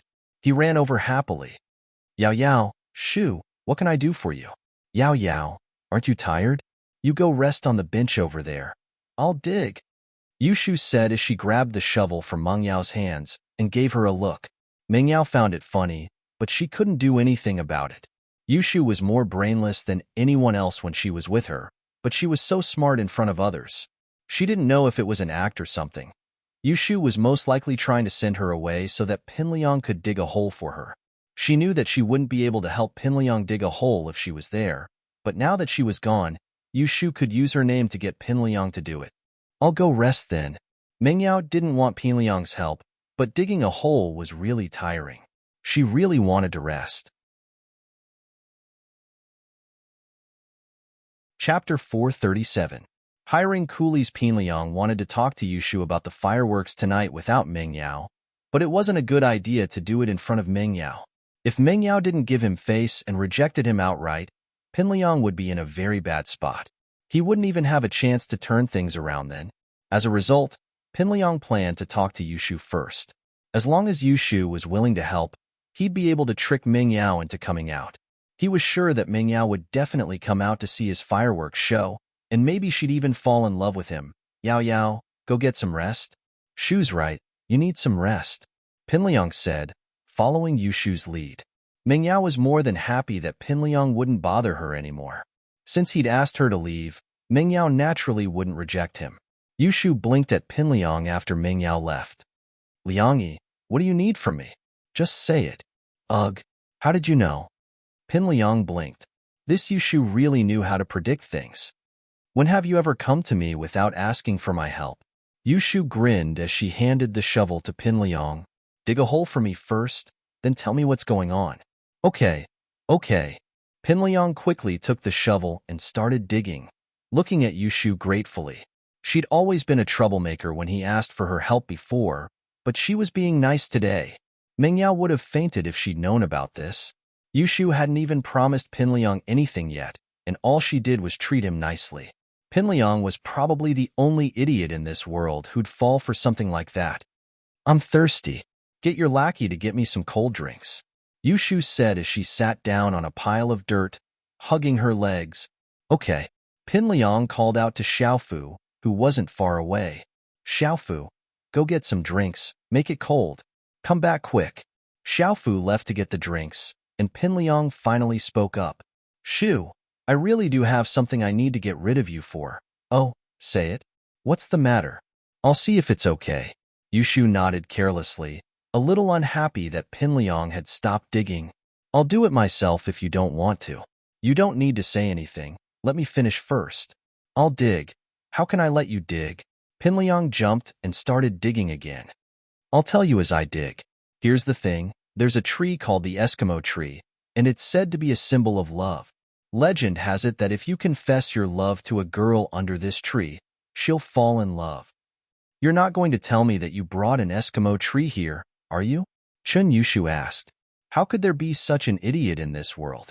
How could he believe such an unreliable legend? Yeah, I sent one over by air. I've already asked Xiaofu to write some confession notes and hang them on the tree, Pinliang said. Is that so? Yushu replied indifferently as she played with her phone. Of course, that's not the main show. I've prepared a show called Fireworks that never sleeps. I'm going to release fireworks on the tree and turn them into Yao Yao's name in the sky to confess my love to her. Pinliang didn't know if Yushu was listening to him. He gritted his teeth in anger, but he didn't dare get angry. Oh, there's fireworks? That's fun. I'll definitely go see it. Don't worry, I'll bring Yao Yao with me. Yushu, naturally, wanted to see the magical fireworks. That's great. Pinliang was overjoyed, and his digging speed increased. It wasn't long before he had a big hole. Shu, do you think this hole will work? Sure. You can dig another one next to it. Yushu nodded, satisfied. Again? Pinliang's face turned bitter.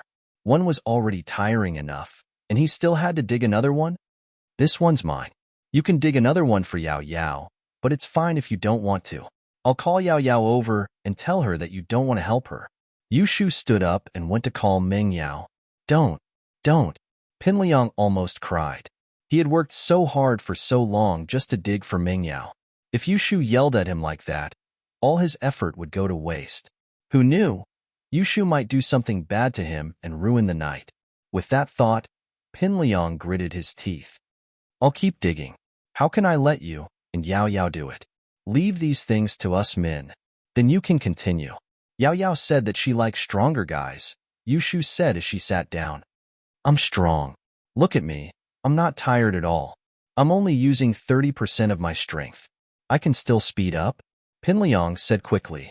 It wasn't long before Xiaofu came running over with a few bottles of drinks. Liang bro, I bought them. Is this enough? It's enough. Pinliang waved his hand, signaling Xiaofu to leave. He handed 2 bottles to Yushu. Give one to Yao Yao as well? Yeah, I'll go then. Take your time. Call me when you're done. Yushu said as she took the drinks and ran over to Meng Yao. Pinliang was sweating profusely as he dug with the shovel. He was trying to show off how strong he was.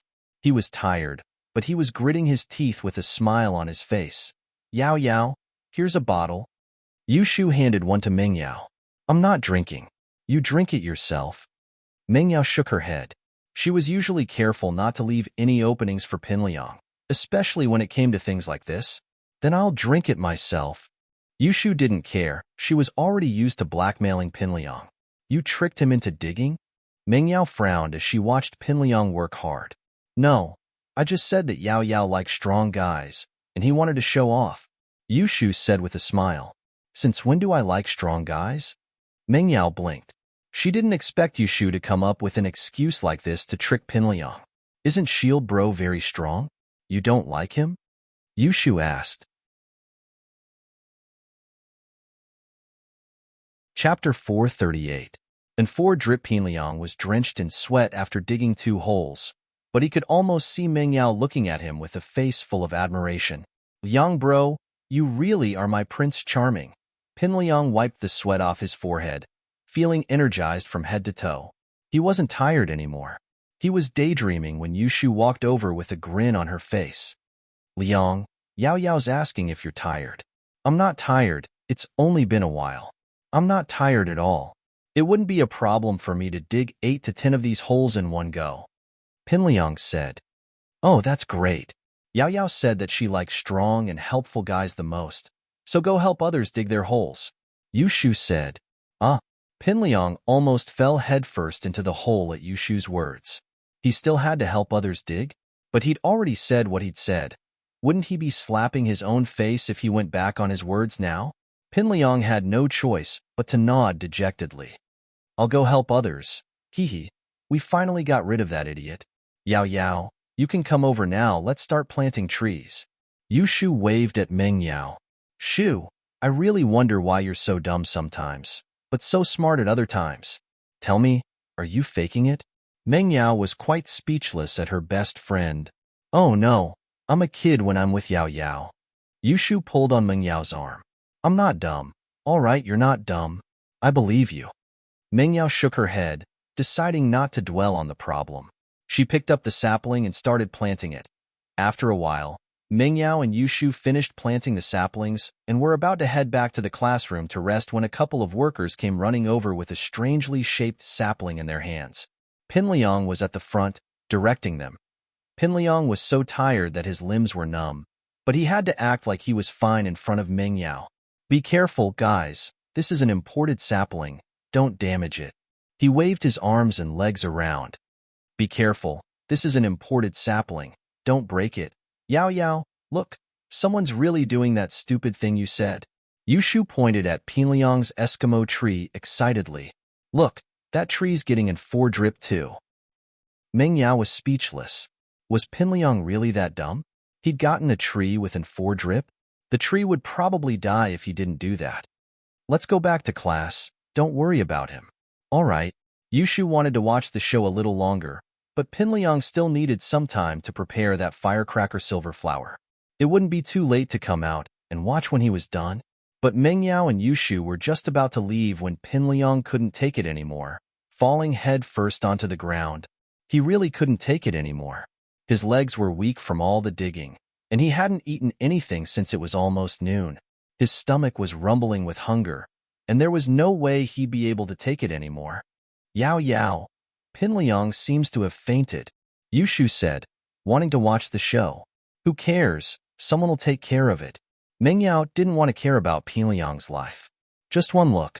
I'll come back right away, all right?" Yushu wasn't the type to pass up a show like this. "All right, I'll take a look from afar." Mingyao nodded, having no other choice. Yushu, on the other hand, quickly ran over. Xiaofu was frantically trying to help Pinliang up. Liang bro, what's wrong?" "I'll take a look." Yushu ran over to Pinliang. Xiaofu didn't know if he should let Yushu take a look or not, but if even Pinliang didn't dare offend Yushu, how could he? He made space for her to come over. "Oh, I know. He must be too weak. Just give him some nutrient fluid and he'll be fine."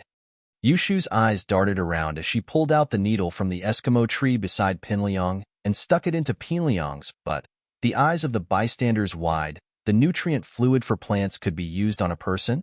Xiaofu's face changed, almost having a heart attack. Pinliang wouldn't die, would he? Ouch! Pinliang was woken up by the pain. How thick was the needle for the tree? Wouldn't it hurt like hell if it stuck him in the butt? "Look, you're awake, aren't you?" Yushu said proudly. "I'm a miracle doctor." The bystanders almost fainted at Yushu's words. "You call yourself a miracle doctor?" But Pinliang did wake up. Yushu, of course, wasn't an idiot. She wouldn't murder someone in front of so many bystanders. There was a lot of meat on his butt, and it wouldn't hurt much. "All right, you don't need to thank me. I'm leaving." With that, Yushu turned and ran away. But when Pinliang turned his head to look at the huge needle sticking out of his butt, he fainted again from the shock. "What do we do?" He fainted again. "Should we pull the needle out and stick it in again?" Xiaofu said, troubled as he looked at the unconscious Pinliang. "Shu, how can you just do that? What if you kill him?" Mingyao said, shocked by Yushu's actions. "Hee, I won't. I picked the fleshy parts to stick it in," Yushu said. Mingyao didn't know what to say. Wasn't her best friend a little too cruel? Xiaolong called a couple of pet shops, but none of them had purebred German shepherds. There were purebred German shepherds, but Xiaolong compared them with dog poop. There was still quite a difference. So Xiaolong decided to get a purebred German shepherd. He asked around and found out that purebred German shepherds needed to be ordered, but the order period wasn't clear yet. It was a more expensive breed, and the pet shop would usually contact the supplier after there was a buyer. Xiaolong was in a rush, and naturally, he couldn't wait for them to order. He could only use his connections to find out if there were any German shepherds in Donghai, and he really did find out. The owner of a big hotel in Donghai had a German shepherd, and coincidentally, he was a friend of Xiaolong's grandpa. He even went to Xiaolong's birthday celebration. Chapter 439. Chapter 439. Testing. This was a serious matter that concerned the future of House Kong, and so Dr. Kong took it very seriously. He called the owner of the hotel after talking to Xiaolong.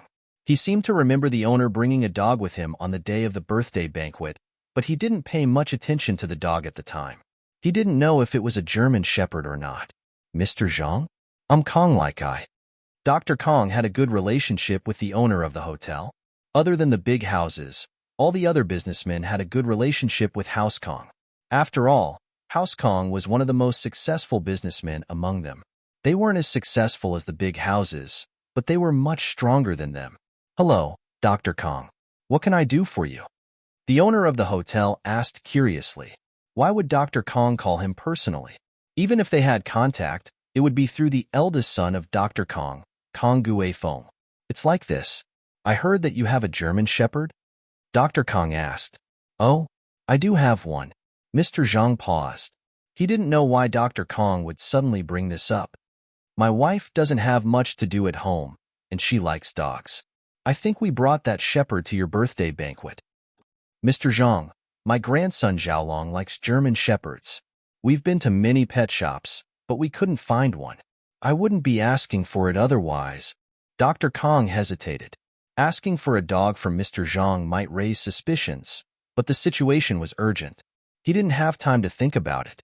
Besides, even if Mr. Zhang suspected something, he wouldn't think that he was after dog poop. Oh, so Dr. Kang's grandson likes German Shepherds? That's it? I'll get someone to send it to you later. Mr. Zhang paused. He didn't think that Dr. Kong would call to ask for a dog. What kind of big deal was this? With the Kong family's current power and financial resources, what dog couldn't they buy? Mr. Zhang didn't think much about the fact that Mr. Kong was calling him to ask for the dog, so he agreed without much thought. Miracle Dr. Kong, this dog of mine is a little special. My wife has been spoiling it since it was young, and it often steals food from our house, pees and defecates everywhere. If you hadn't mentioned this, I would have sold it or given it to someone else. But since I'm giving it to you, I have to tell you this first. I can't lie to you. Dr. Kong thought to himself, isn't it good to poop? He was afraid that it wouldn't poop, so he said, this is just a small problem. It's not a big deal. Thank you so much for helping me, Director Zhang. When the time comes, I'll definitely get Xiaolong to come and thank you personally. Haha, it's no big deal. Since Dr. Kong says there's no problem, I'll get someone to send the German Shepherd to you later. Mr. Zhang said. Mr. Zhang was one of the people who fawned over the Kangs, so it didn't take long for the German Shepherd to be delivered to the Kang's mansion. After Xiaolong got the German Shepherd, he fed it a huge meal of dog food and finally received a warm puddle of dog poop. It's the same. Exactly the same. After our lab analysis, we found that the pill of life extension and toxin cleansing's composition is exactly the same as this dog's poop. Our previous analysis was correct. The pill of life extension and toxin cleansing's composition is the German Shepherd's poop. Xiaolong excitedly took the analysis report and returned to the villa to report the good news to Dr. Kong. It's really the same? Dr. Kong couldn't hold back his excitement as well. He slammed his palm on the coffee table in front of him, almost knocking over the tea on it. One could imagine how excited he was right now. It's really the same. We've got the composition of the pill of life extension and toxin cleansing. Xiaolong said. Next, we can start the clinical trial. Good, good. There's hope for House Kong. Dr. Kong threw his head back in laughter. Xiaolong, you and Xiaoming are working hard this time. While you're buying purebred German Shepherds in bulk, get someone to try this dog poop and see if it's effective. Grandpa, I don't recommend getting outsiders to test it. Xiaolong shook his head. Our research on the pill of life extension and toxin cleansing is still in a secretive stage, and we shouldn't let outsiders know about this. Even if we don't tell them it's dog poop, they'll probably be able to guess it, so we suggest that it's better for our own family to test it. You're right, go get your dad, your second uncle, and Xiaoming over. We'll discuss this together. Dr. Kong stood up and closed the curtains. Xiaolong was right, this was the family's top priority, and they couldn't let outsiders get involved. If the recipe were to be leaked, the losses wouldn't be small. In Dr. Kang's study, Kong Guifeng, Kong Cuepu, Kong Xiaolong, and Kong Mingming sat on the sofa. Dr. Kong, on the other hand, was sitting on his chair with his eyes closed, deep in thought. No one dared to disturb him, and they all sat on the side carefully, waiting for Dr. Kong to speak. After a while, Dr. Kong opened his eyes. This dog poop has been classified as House Kang's #1 secret. Only the few of us know about it. Don't tell anyone else, including your current and future wives. Understood. Kang Guifeng knew the importance of this. Once the pill of life extension and toxin cleansing was successfully developed, House Kang would be in a completely different position. As a result, this recipe couldn't be leaked. Cui Pu and Xiaolong nodded as well. Even Kang Ming understood the importance of this. He quickly promised, "Grandpa, don't worry, we won't tell anyone." All right. Next up, we'll be researching the clinical trial. Xiaoming had enough trouble with it before, so this time, he won't be participating. Dr. Kang said, "This time, Guifeng, Cui Pu, Xiaolong, and I will be the ones to test it." "Grandpa, I'm fine." Kang Ming had been full of energy ever since he'd taken half of the pill of life extension and toxin cleansing. Naturally, he wanted to participate as well. "Since you've requested it, then let's participate as well. Dog poop doesn't go bad even if it doesn't taste good." Dr. Kang nodded, not insisting. "I'll take the remaining half of the pill of life extension and toxin cleansing. You guys split the dog poop." Miracle Dr. Kang said as he pointed at the 2 boxes on the coffee table. Dr. Kang wasn't an idiot. Although it looked like the dog poop was the pill of life extension and toxin cleansing, he couldn't guarantee that it was the case. As a result, he decided to take the remaining half of the pill. Kang Ming actually wanted to take the other half of the pill, but seeing that his grandpa had taken the initiative, he didn't want to argue. He could only nod in agreement. Chapter 440. Chapter 440. Xiao Xiao's weird behavior. The students returned to their classrooms after planting the trees. They didn't need much supervision from the teachers, after all. If they wanted to learn, they'd learn, and if they didn't, like Zhou Ruoming, there was no point in forcing them. Mingyao and Yushu went back to the classroom and looked at their MP4 for a while before taking out their revision materials. The bridge of college entrance exams wouldn't get wider just because they were pretty, and the two didn't want to rely on their families. They wanted to get good grades on their own. Tang Yun and Linny finished planting the tree, and Tang Yun went back to her classroom to study. She'd been busy with her father's surgery and her relationship with Linny recently, so she didn't put much effort into her studies. If she didn't work hard, her grades would drop. As much as Tang Yun wanted to spend more time with Linny, what if she couldn't get into college? After lunch, Tang Yun and Linny went to the food street behind the school to see Mrs. Tang before going back to their respective classrooms. Xiao Xiao sat in her seat, eating her lunch. She was alone, and there was no one around. Linny walked over, and Xiao Xiao only raised her head to look at him before going back to eating. "This restaurant's lunch isn't clean. I ate it before, and there was a fly in it," Linny said with a smile as he looked at the logo on Xiao Xiao's lunch. Xiao Xiao spat out the rib she just put in her mouth before glaring at Lin Yi. "Did you do that on purpose?" "Ha, I was just reminding you." Lin Yi shrugged. Sitting at the same table with Xiao Xiao made Lin Yi feel uneasy. He had to think of a way to get rid of her. Xiao Xiao looked at Lin Yi hatefully. "Fine, you asked for it." She'd thought that blowing up his butt was a bit too much, but since you're so evil, she'd make sure to make a fool out of you tonight. Humph. Pin Liang sent a text to Xiao Xiao, informing her that he could move on to the next step of his plan when it was time for the night self-study session. Xiao Xiao wasn't worried that Linny wouldn't come out to watch the show. Since Yushu and Mingyao were going out, there was no way that Lin Yi, a bodyguard and follower, wouldn't stay out. As expected, Yushu received Pin Liang's message as well. "Yao Yao, let's go get some fresh air? It's so boring in the classroom." "Now?" Mingyao frowned. She just started on a set of math simulations, and Yushu was already leaving before she could even finish the first question. "Yeah, I heard someone was setting off fireworks in the field. Let's go check it out," Yushu said. "Fireworks? It can't be that Zhong Pingliang guy, right?" Mingyao wasn't stupid. She guessed what was going on immediately. "Hehe, yeah. Yao Yao, are you coming?" Yushu didn't hide the fact that Mingyao had guessed it. "No." Mingyao shook her head. "I can't go myself if you don't want to, can I? It's already dark outside, and it's scary. What if I get scared?" Yushu said as she grabbed Mingyao, wanting to drag her out by force. "You can get scared?" Mingyao didn't believe it. You killed all the ghosts in the theme park. But Yushu insisted, and Meng Yao had no choice but to stand up and go with her. Pinliang's going to set off fireworks to confess to Meng Yao. Aren't you going to go check it out? Xiao Xiao explained. Seeing that Lin Yi wasn't planning on getting up. Fireworks? Lin Yi thought that the two girls were going to the washroom, so he didn't pay much attention. But now that Xiao Xiao said this, he really had to go check it out. As for Xiao Xiao knowing about this beforehand, Lin Yi wasn't surprised at all. She hung out with Pinliang all the time, so of course she knew about his plans. But Lin Yi was a little puzzled. Why would Xiao Xiao be so kind as to warn him? Did she have some other purpose? Lin Yi stepped out of the classroom, and Xiao Xiao followed right behind him. Lin Yi felt someone following him, and when he turned the corner, he saw Xiao Xiao's silhouette through the glass of the staircase. She really did follow him. Lin Yi smiled faintly. Xiao Xiao probably wouldn't let what happened yesterday go that easily. She'd been silent all this time, waiting for the right moment to explode. The forest behind the school was already filled with students who'd gotten the news.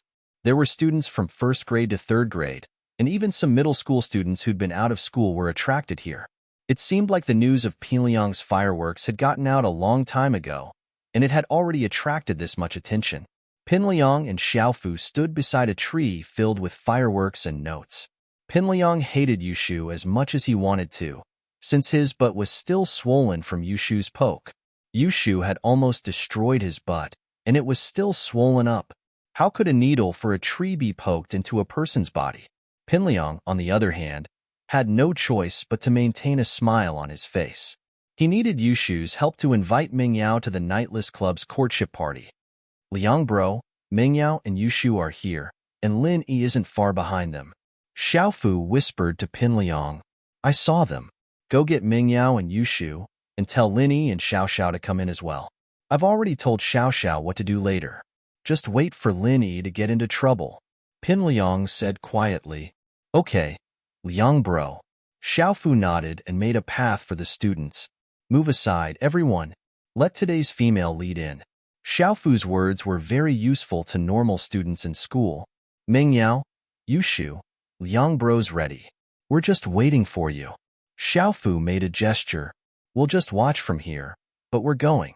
Meng Yao didn't want to get close. She wasn't interested in this nightless fireworks party at all. Yao Yao, let's go. We can't see it from here. Yushu pulled Meng Yao over, not letting her say anything. I still want to keep giving Pinliang the 4. Meng Yao had no choice but to let Yushu pull her over. She knew her best friend's personality, too.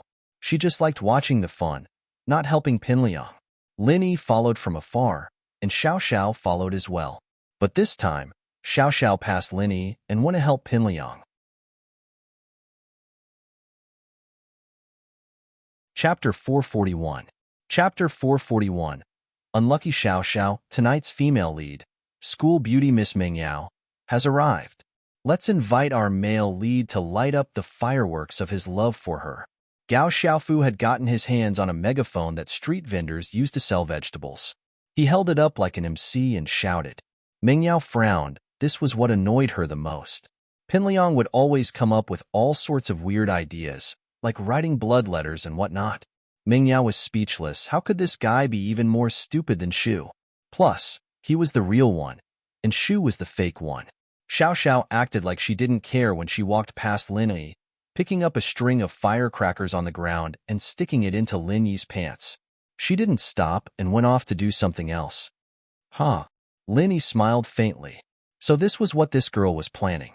She wanted to blow him up with firecrackers? Was she thinking too much? But Lin Yi didn't expose her immediately. He pretended like he didn't see anything, his eyes still on Meng Yao and Yushu. Xiao Xiao's heart was pounding as well. Lin Yi wasn't a normal person. After all, what if he found out? There were a lot of people in the field, and it was noisy, but Lin Yi's awareness wasn't low either. But Xiao Xiao didn't see any reaction from Lin Yi after hanging the firecracker on his butt. She breathed out in relief, thinking that Lin Yi was probably focused on Meng Yao and Yushu, ignoring everything else around him. Pinliang was about to light up the fireworks on the tree when Xiao Xiao sneakily hid behind Lin Yi with a lighter. She'd light up the firecracker on Lin Yi's body as Pinliang lit up the fireworks. That way, It'd make it look like Pinliang's fireworks were too intense, and half of the firecracker was blown over. If Linny wanted to blame someone, he'd only have himself to blame for being in the wrong place. Whoosh! Pinliang lit up the fireworks, one that he'd ordered from the factory as well. It would form the words Yao Yao, I love you in the air. It looked simple, but he'd spent a lot of money on it. At the same time, Xiao Xiao lit up the firecracker on Lin Yi's butt, gleefully turning around to hide. Huh. Lin Yi smiled faintly as he quickly removed the firecracker from his body and hung it on Xiao Xiao's butt, tying a dead knot. But the tragic thing was that Xiao Xiao was so focused on running that she didn't even realize that Lin Yi had hung the firecracker on her butt. After a few steps, she realized that she was dragging something behind her, hitting her leg. She turned around, confused, and screamed. Ah! Xiao Xiao was going crazy. Wasn't the firecracker on Lin Yi?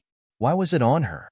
She raised her head to look at Lin Yi, only to see Lin Yi nodding at her with an evil smile on his face.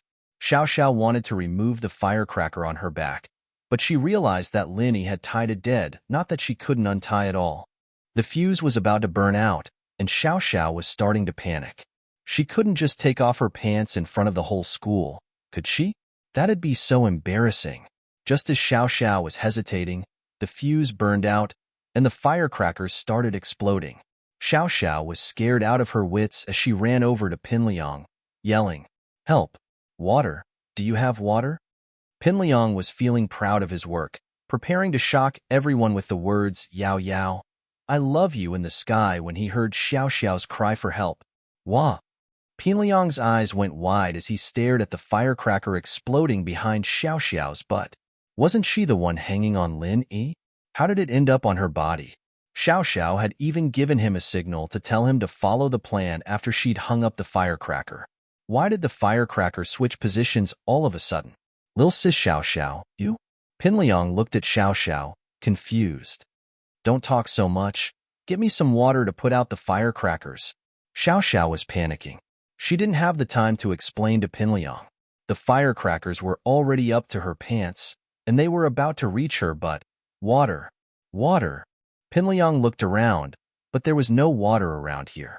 He did get a few buckets of water when he planted the trees, but they were all poured into the soil.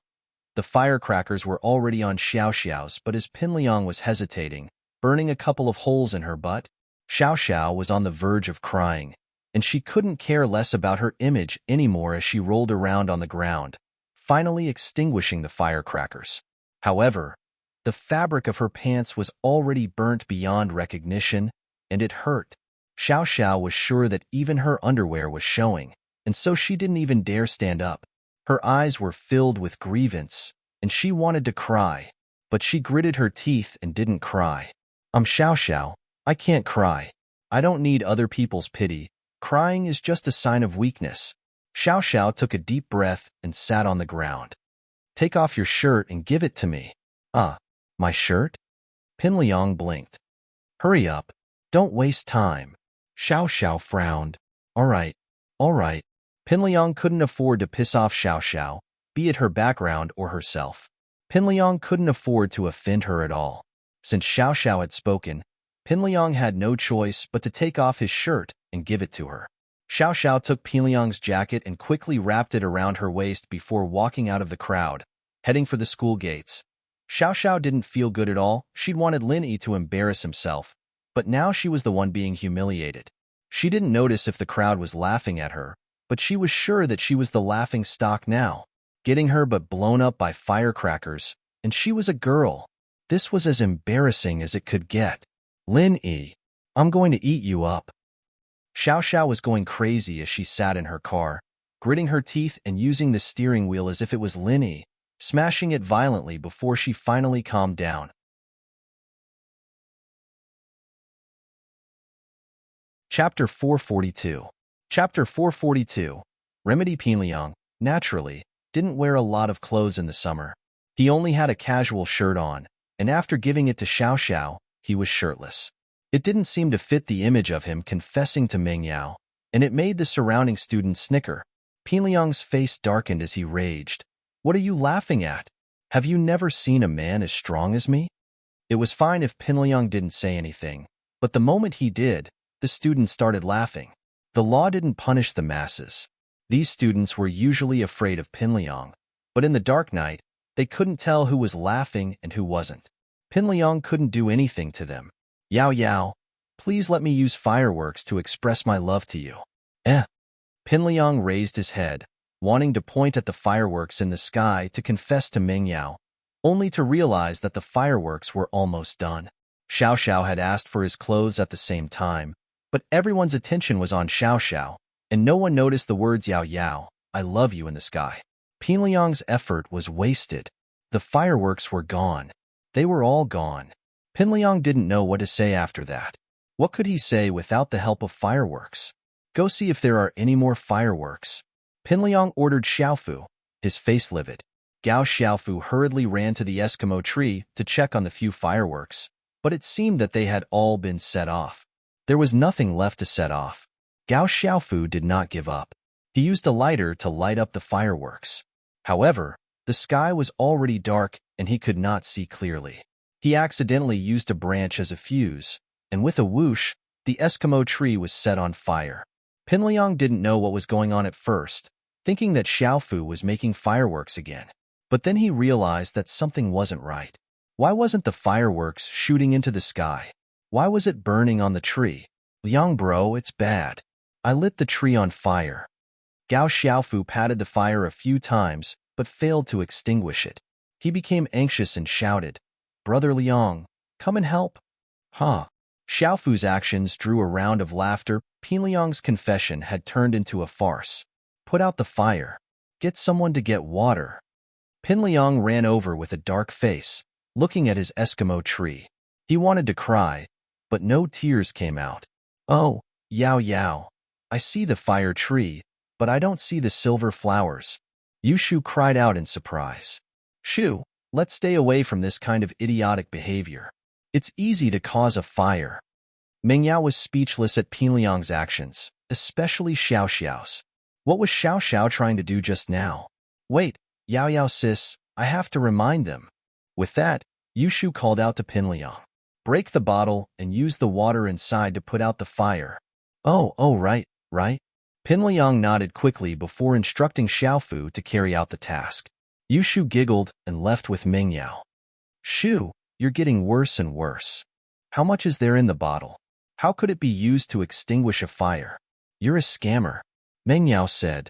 Who told him to believe it? Yao Yao sis wouldn't have been scammed. That means Pinliang's a big idiot. Yushu said confidently. The next day, Xiao Xiao didn't come to school, and Linny was happy to have some peace and quiet. He didn't know that Xiao Xiao was lying on the bed, cursing him. If curses could kill, Linny would have died in all sorts of ways already. Linny, you bastard. I'm going to flush you down the toilet. Xiao Xiao didn't even dare go to the washroom. Her butt was burning with pain, and the firecrackers were all red and white. She'd applied Dr. Kang's Jinchuang medicine, but it was good for external injuries. It wasn't very effective on burns like this. This Dr. Kong is clearly a scammer. It's useless, and he's selling it at such a high price.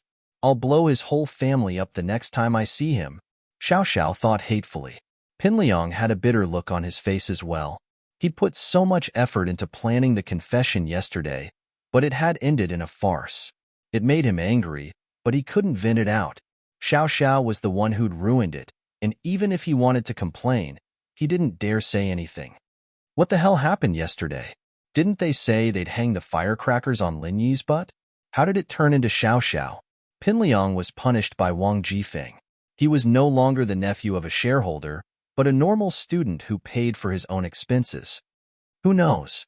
I saw Xiao Xiao sneaking over to Lin Yi's side, but I didn't see what happened after. Xiaofu shook his head. What a waste of a good opportunity. Pinliang wasn't happy. He clenched his fists and released them weakly. I'm about to graduate. I don't know if I still have a chance. Liang bro, I think you messed things up yesterday, but you've already expressed your feelings. Meng Yao should know what you're thinking, so the process isn't important. What matters is the result. Xiaofu analyzed. Why don't you ask Yushu and see if Meng Yao's interested? All right, that's the only way. Pinliang nodded. After the first class, Pin Liang sent Yushu a text, asking her to meet him in front of the classroom. Liangyi, you're looking for me? Yushu went to meet him without hesitation. Pin Liang didn't have any feelings for her. He just wanted to ask about Ming Yao. Heh, yeah, Shu. I'm really sorry about yesterday. I messed things up. What did Ming Yao say? Pin Liang asked carefully. Yao, she didn't say anything, but she seemed pretty disappointed. She didn't think it was fun, did she? Yushu blinked and hesitated. Man, I knew I'd disappoint her yesterday, but did she say anything to make up for it? Pin Liang asked. Well, I didn't ask. Oh, right. I want to eat the fried mushrooms from the night market. Yushu stretched. I'll go buy some mushrooms at noon. I'll ask around for you later, but I might forget. Wait, I'll go get that. It's just fried mushrooms, I'll go.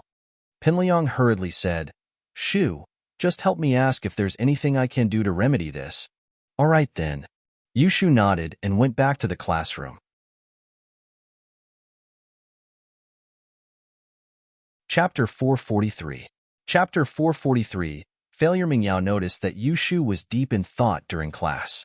She didn't know what she was thinking about, so she asked, Shu, what on earth are you doing?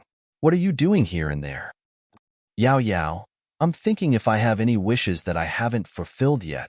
Yushu felt that all of her wishes had been fulfilled, and there was nothing left for Pin Liang to do. Wishes? Don't you want to eat shark meat? Ming Yao didn't know what Yushu was up to, so she reminded her. Oh, yes, I want to eat shark meat. Yushu waved her hands excitedly at Meng Yao's reminder. I want Pin Liang to take me to eat shark meat. Pin Liang? Take you to eat shark meat? Meng Yao blinked. Yeah, he asked me just now if there was anything I could do to make you happier. Yushu said, don't go to him. If you want to eat shark meat, get Lin Yi to catch it for you. Meng Yao didn't want anything to do with Pin Liang. Don't worry, Yao. I'll be the one talking to Pin Liang. I won't drag you into this. Yushu was already used to this sort of thing. Whatever you want. Meng Yao didn't care anymore. Yushu had done this sort of thing way too many times in the past 3 years, and Meng Yao was already numb to it. But Meng Yao was a little doubtful. How could Pin Liang still trust Yushu after falling for it so many times? It was the last class of the morning, and Pin Liang decided to skip it altogether. He brought Xiaofu to the night market and bought 2 servings of fried mushrooms before returning to school. He finally managed to get the 2 servings in front of Yushu before the lunch break. Oh, I'll tell you after I'm done. It won't be crispy anymore when it gets cold. Yushu waved her hand, signaling for Pin Liang to leave. Pin Liang nodded and bowed as he returned to his seat. He and Xiaofu had bought some steamed buns, and Pin Liang couldn't eat too much since he had something on his mind.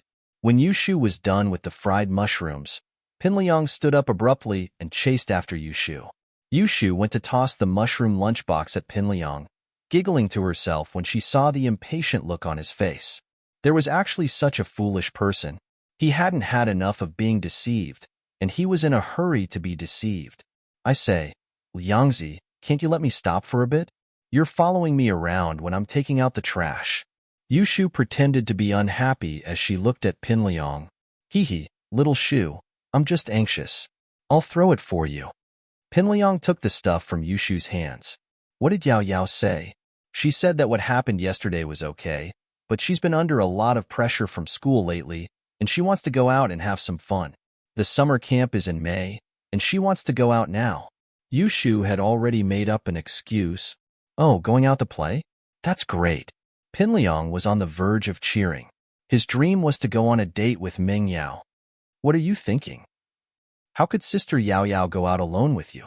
It's not like she's your girlfriend right now. Yushu rolled her eyes at Pin Liang. However, Pin Liang wasn't disappointed at all. Instead, he was excited. Yushu said that she wasn't his girlfriend right now, which meant that she might be in the future. Meng Yao still had feelings for him? Pin Liang was unusually happy at the thought. Shu, where do you think Meng Yao wants to go? How about the beach? Organize a spring outing and let all of our classmates go. Otherwise, Yao sis won't go with you alone. Yushu said. Sure, no problem. It's just a spring outing, right? I'll organize it in a bit. With a goal in mind, Pin Liang nodded and went to help Yushu throw out the trash. Yushu hummed a song as she went back to class after taking care of Pinliang. What surprised Dr. Kong and his family was that the trial had no effect at all. The entire family, including Dr. Kong who'd taken the original pill of life extension and toxin cleansing, suffered from varying degrees of nausea and diarrhea, but there were no signs of detoxification at all. Other than diarrhea and sweat, there were no signs of detoxification at all. Miracle Dr. Kong forced his weak body to sit in his study. He had no choice but to call for an emergency family meeting to discuss this matter. Xiaolong, what's the problem? Why aren't we detoxifying? Dr. Kong was confused. Even if there was something wrong with the composition of the dog poop, he'd taken the original pill of life extension and toxin cleansing.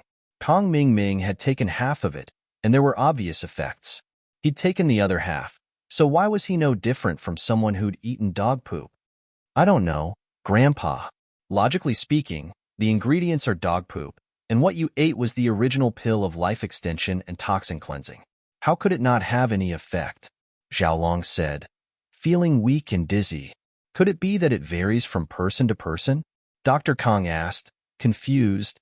I don't think so, Grandpa. I didn't have any effects this time either. Kong Ming stood up, clutching his stomach. I can't take it anymore. I'm going to shit my pants. I need to go to the bathroom. With that, Kong Ming ran out of the study with a bunch of smelly farts. But no one complained about his smelly farts, because everyone in the room was smelly today. Xiaoming's right, he didn't have any effects either. Did something go wrong with our experiment? Dr. Kong nodded. That, Grandpa, I've thought of everything, but there's no way to explain it. Xiaolong shook his head. Could it be that what Xiaoming ate was different from what you ate? Different? Wasn't it the same pill that was split into two parts? Dr. Kong frowned. I'm just guessing, and I don't have any proof right now. But now that I think about it, our research direction was wrong. Xiaolong said. We were all blinded by excitement, thinking that the most impossible thing was the most possible. That dog poop was the pill of life extension and toxin cleansing. But now that we think about it, is it really that simple? So you're saying that the pill of life extension and toxin cleansing isn't dog poop? Dr. Kong calmed down and thought about it. Xiaolong's words weren't unreasonable. Something as miraculous as the pill of life extension and toxin cleansing was just dog poop. Wasn't it too simple? Yes, it's just a guess, but I have two bold theories. Xiaolong was the most educated member of the Kangs. After all, his analysis was clear and logical.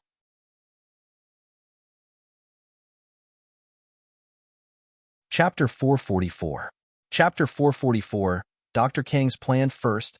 The pill that Kong Xiaobo gave us was indeed the pill of life extension and toxin cleansing, but his branch has always been at odds with us, so he didn't want us to be too well off even if he gave us the pill. That's why he mixed dog poop into the pill. Xiaolong said. With Kong Xiaobo's age, he's quite capable of pulling a prank like this. So you're saying that Kong Xiaobo purposely mixed dog poop with the pill and sent it over? Dr. Kong thought about it. Xiaolong's analysis wasn't impossible, and Kong Xiaobo really could have done that, making him eat dog poop along with the pill of life extension and toxin cleansing. That's a possibility. Xiaolong nodded. So the half that Xiaoming ate earlier might have been the pill's half, and the half you ate was dog poop. Dr. Kong regretted it a little. He would have eaten it himself if he'd known this would happen. Why did he have to let Kong Ming eat it? The second possibility is that something happened to the pill when it was thrown into the trash. Maybe it was mixed with dog poop, or maybe it was mixed with dog poop by accident. Xiaolong said. But no matter what, dog poop shouldn't be the pill of life extension and toxin cleansing. Our research direction is wrong. Dr. Kang's face was dark, and he didn't say a word. In fact, he didn't know what to say. It was fortunate that this had happened within the Kong family, and no outsiders knew about it. Otherwise, they'd be laughing their heads off. Miracle Dr. Kang's entire family was eating dog poop. It was the biggest joke in the world. Kong Ming had finished pooping by now and returned to the study. So, any conclusions? What you ate earlier might not be dog poop, but there's no way to prove it. Dr. Kong said simply, in any case, the pill of life extension and toxin cleansing isn't dog-sh*t. This matter ends here for now. Don't tell anyone else. Kong Guifeng, Xiaolong, and the others all nodded. Nonsense. Who would take the initiative to tell others about such a shameful thing? Xiaolong, I think it's time to bring up your marriage with the Xiao family's Wang Xinyan. Dr. Kong immediately thought of the Xiao family's marriage after the failure of the pill of life extension and toxin cleansing. All right, then I'll go to Yinjin in a few days to send the betrothal gifts and settle the marriage. Xiaolong was disappointed as well. He thought that House Kong would be able to soar into the sky this time, but it was all for naught. Yeah, it's just an engagement, so I won't be going. Guifeng, take Xiaolong with you. Dr. Kong instructed his eldest son, Kong Guifeng. Yes, father. Kong Guifeng nodded. There's one more thing, too. I'll leave it to you. Dr. Kong turned to Cuipu. Cuipu paused. He was the prodigal son of the family, and there wasn't much he could do other than eat, drink, and play all day. Why was his father asking him to do something for the first time? But he was still very happy inside. The pill of life extension and toxin cleansing wasn't a success, but with Kong Mingming's involvement, the father and son duo were clearly valued by Dr. Kong. Dad, just tell me. I'll do my best. Cuipu promised. You have a lot of friends in society, so pay close attention to Kong Xiaobo's family. Since that friend of Kong Xiaobo's could get his hands on the pill of life extension and toxin cleansing, then he must know some master. Find out who they've been in contact with, and if there really is a master, we'll definitely get him to work for us. Dr. Kong said, I'm good at that, leave it to me. Cuipu patted his chest and promised. With that, the matter was settled, and the farce of Dr. Kang's family solving the pill of life extension and toxin cleansing came to an end. But Dr. Kong didn't give up yet. The pill of life extension and toxin cleansing was a symbol of wealth and status. If the Kangs could really get their hands on it, then they'd be much more powerful than they were now. Xiao Xiao came to school in the afternoon, and what surprised Linny was that she was still very calm. At least, there wasn't much anger on her face. It was the same as that time when Linny had poured his piss on her. Nothing could be seen on her face. Linny guessed that she was planning her next revenge. Linny felt wronged. Why did this girl have to make life difficult for him? If he couldn't mess with her, why couldn't he just avoid her? Since you're here, then I'll leave. Linny decided to skip class in the afternoon. He'd received a call from Xuemin earlier, saying that Fatty Lai had already completed the transfer of the building's ownership. As long as Linny nodded, it would be transferred to Guan Xian's name. The medicine that Xuemin had applied for approval had also been approved. In the medical world, with Xuemin's connections, this wasn't a difficult matter. It was just a formality, and the medicine company was right in front of him. The only thing missing was a professional manager. Linny used this chance to go to Xuemin's place to discuss the medicine company. As for Xiao Xiao, he'd leave her alone in school. Seeing Linny leave, Xiao Xiao's lips curled into a subtle smile. She couldn't wait for Linny to leave. She wanted to have a good talk with Kong Xiaobo about Linny's weakness. From the looks of it, messing around like this wasn't a solution at all. Linny's skills were far beyond his imagination, and his reflexes were also unimaginable. Even after the firecracker had been lit, he was still able to take it off his body and tie it to himself, even tying it into a knot. His reaction speed shocked Xiao Xiao. Sitting on the thick cushion, Xiao Xiao poked Kong Xiaobo's back. Do you have time? Can you tell me about your boss? Kong Xiaobo had witnessed the firecracker explosion yesterday, and he was wondering what was going on. He wanted to ask about it, but he didn't know how to ask Xiao Xiao. Xiao Xiao took the initiative to talk to him. Yesterday, what happened to you? Why did you get blown up by the firecrackers? Kong Xiaobo wasn't with Linny yesterday, so he didn't see what happened. It was an accident. Let's not talk about that. Tell me about Linny. Xiao Xiao evidently didn't want to talk about the firecrackers. You saw it too. Linny left the moment I came. He's obviously avoiding me. Xiao Xiao looked at Kong Xiaobo bitterly. She was as pitiful as she could be, like a woman who got dumped. It was impossible not to sympathize with her.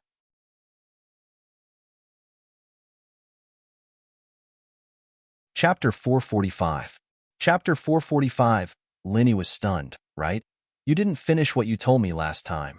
I want to go after Linny. What do I have to do? Xiao Xiao lowered her voice. Well, I don't think it's too hard. Boss is a soft-hearted person, and he can be persuaded, but not cowed. Reality has proven that if you were to be a little more gentle and act coquettishly, boss wouldn't ignore you anymore. Kang Xiaobo said after some hesitation. It wasn't right to talk about his boss behind his back, but Xiao Xiao was quite pitiful. She was a girl who transferred schools for the man she loved. But not only did she not receive his understanding and praise, she was even given the cold shoulder. This made Kang Xiaobo sympathize with her, and so he spoke a little more. Oh, Linny can be persuaded, but not cowed. Huh? Xiao Xiao couldn't help but pause after hearing Kang Xiaobo's words. Kang Xiaobo was one of the closest people to Lin Yi, and now that he said that, did that mean that there was something wrong with her strategy? It seemed that blindly trying to make Linny look bad or threaten him wouldn't have any effect, and might even have the opposite effect. It seemed that she would have to change her plan in order to make Linny submit. Yeah, I think that girls need to learn how to act coquettishly. Look at you. You don't even know how to act coquettishly. How could boss like you? Kang Xiaobo said matter-of-factly. You know, sis-in-law Tang Yun isn't any worse than you. She's even a little taller than you. If you really like boss, then you need to be gentle. Is that so? Xiao Xiao frowned. He wanted her to be a little gentler? Be gentle to a boy? What a joke. She was Xiao Xiao. Why would she try to please a boy? Wouldn't people laugh their heads off if they found out? No, definitely not. Especially acting coquettishly. Since when did she know how to act coquettishly? She'd never acted coquettishly before, so how could she? But if she didn't do that, then Linny wouldn't teach her how to race. Was racing really that important? Xiao Xiao was at a loss. She'd wanted to find Linny because Linny ignored her last time, and she was a little pissed off a little follower was acting all cocky with her. She'd been pissed, and finding Lin Yi was just a way to vent her frustration. Learning to race with him was just a condition. Xiao Xiao had wanted to ask Lin Yi to teach her how to race, and Lin Yi would have agreed, but he didn't even look at her. That was fine. Xiao Xiao could take it, but what she couldn't take it was that Lin Yi drenched her with his piss and tied the firecrackers to her but with a dead knot. On Lin too. Xiao Xiao couldn't take it anymore. She wanted revenge. This wasn't as simple as learning to race. She hated Lin Yi to the core, and she had to make Lin Yi pay a price to appease her anger. With that, Kang Xiaobo's suggestion really needed to be thought. The key was how to do it. Even if Xiao Xiao was acting coquettishly to Lin Yi, asking Lin Yi to teach her how to race, it was just a small matter to Xiao Xiao. Racing or not wasn't important anymore. She had to make Lin Yi pay. Right. Xiao Xiao's eyes lit up. Since Lin Yi liked Tang Yun, then she'd really be the third party and ruin the relationship between Lin Yi and Tang Yun. Then she'd make Lin Yi fall in love with her, and then she'd dump Lin Yi. Haha, when Lin Yi couldn't pull himself out, she'd tell him the truth, and he'd probably be crying by then, wouldn't he? With that thought, Xiao Xiao was filled with fighting spirit. With her beauty, wouldn't it be easy to get Lin Yi? No matter how close he was with Tang Yun, they weren't in the same class. He and Lin Yi, on the other hand, were in the same class. They were deskmates, too. Wouldn't it be too much of a failure if he couldn't win this battle of love with Lin Yi with this kind of advantage? Xiao Xiao's expression kept changing, happy, angry, and hopeful. Kang Xiaobo thought that she'd thought it through. I'm telling you this because I pity you, but don't ruin the relationship between boss and Tang Yun. I won't. I just need to be nice to him from the sidelines, paying attention to him. I don't need him to like me. Xiao Xiao nodded. But you have to keep it a secret for me. Of course, Kang Xiaobo nodded with a smile. He did sympathize with a girl like Xiao Xiao. When Lin Yi got to the villa, he was surprised to see 2 police cars parked in front of the villa. One was Ling Shan's police car, and the other was Huaijuan's car, the one that picked him up at school last time. Lin Yi wasn't surprised that Huaijuan was here, but Lin Yi found it odd that Ling Shan was here as well. Why was she here? He pressed the doorbell, and the one who opened the door was the housekeeper, Auntie Lu. She knew Lin Yi and quickly invited Lin Yi in. She helped him get his slippers. Professor Guan is in the study, and there are 2 guests. One of them is Mr. Yang, whom you know. Ah, got it. I'll go find them myself. I know the other one too. Lin Yi smiled. All right.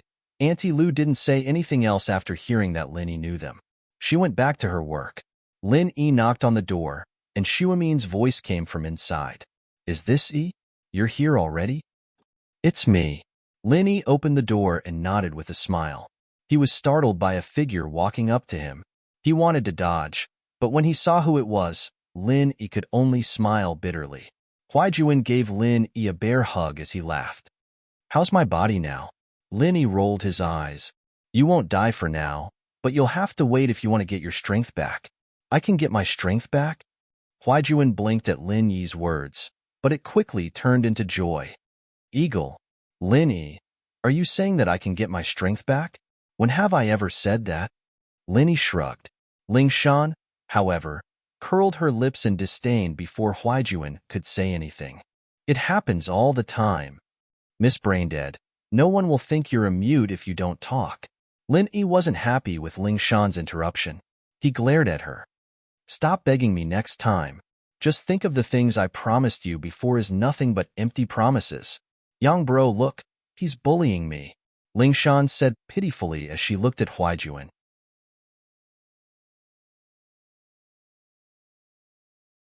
Chapter 446. Chapter 446. The other side of Ling Shan. Lin Yi almost fell on his butt. He was shocked by Ling Shan's sudden change in gender. "Haha song, you should find a man who can control you, or you'll be too wild," Huaijuan said with a smile. "Ah, young bro, what are you talking about? What man?" Ling Shan's eyes were wide open, her face red as she glared at Huaijuan. "Girls have to get married." Huaijuan, however, didn't mind at all. "Plus, I need to ask Lin Yi for help too." "You ask him too?" Ling Shan had always been suspicious of Lin Yi's identity. Even if he was a very strong bodyguard, there was no reason for Huaijuan to praise Lin Yi like this. After all, Huaijuan didn't admire people that easily, and yet he was lowering himself in front of Lin Yi. It was something that Ling Shan couldn't understand. Huaijuan had retired from that mysterious organization, and while he was injured and not as strong as he used to be, he'd still had his glory days, and he was brave and smart. There was no way he'd praise someone so easily. But as for Lin Yi, Ling Shan really couldn't figure out what sort of connection the two had. The most suspicious thing was that Huaijuan had almost lost his composure the first time he met Lin Yi.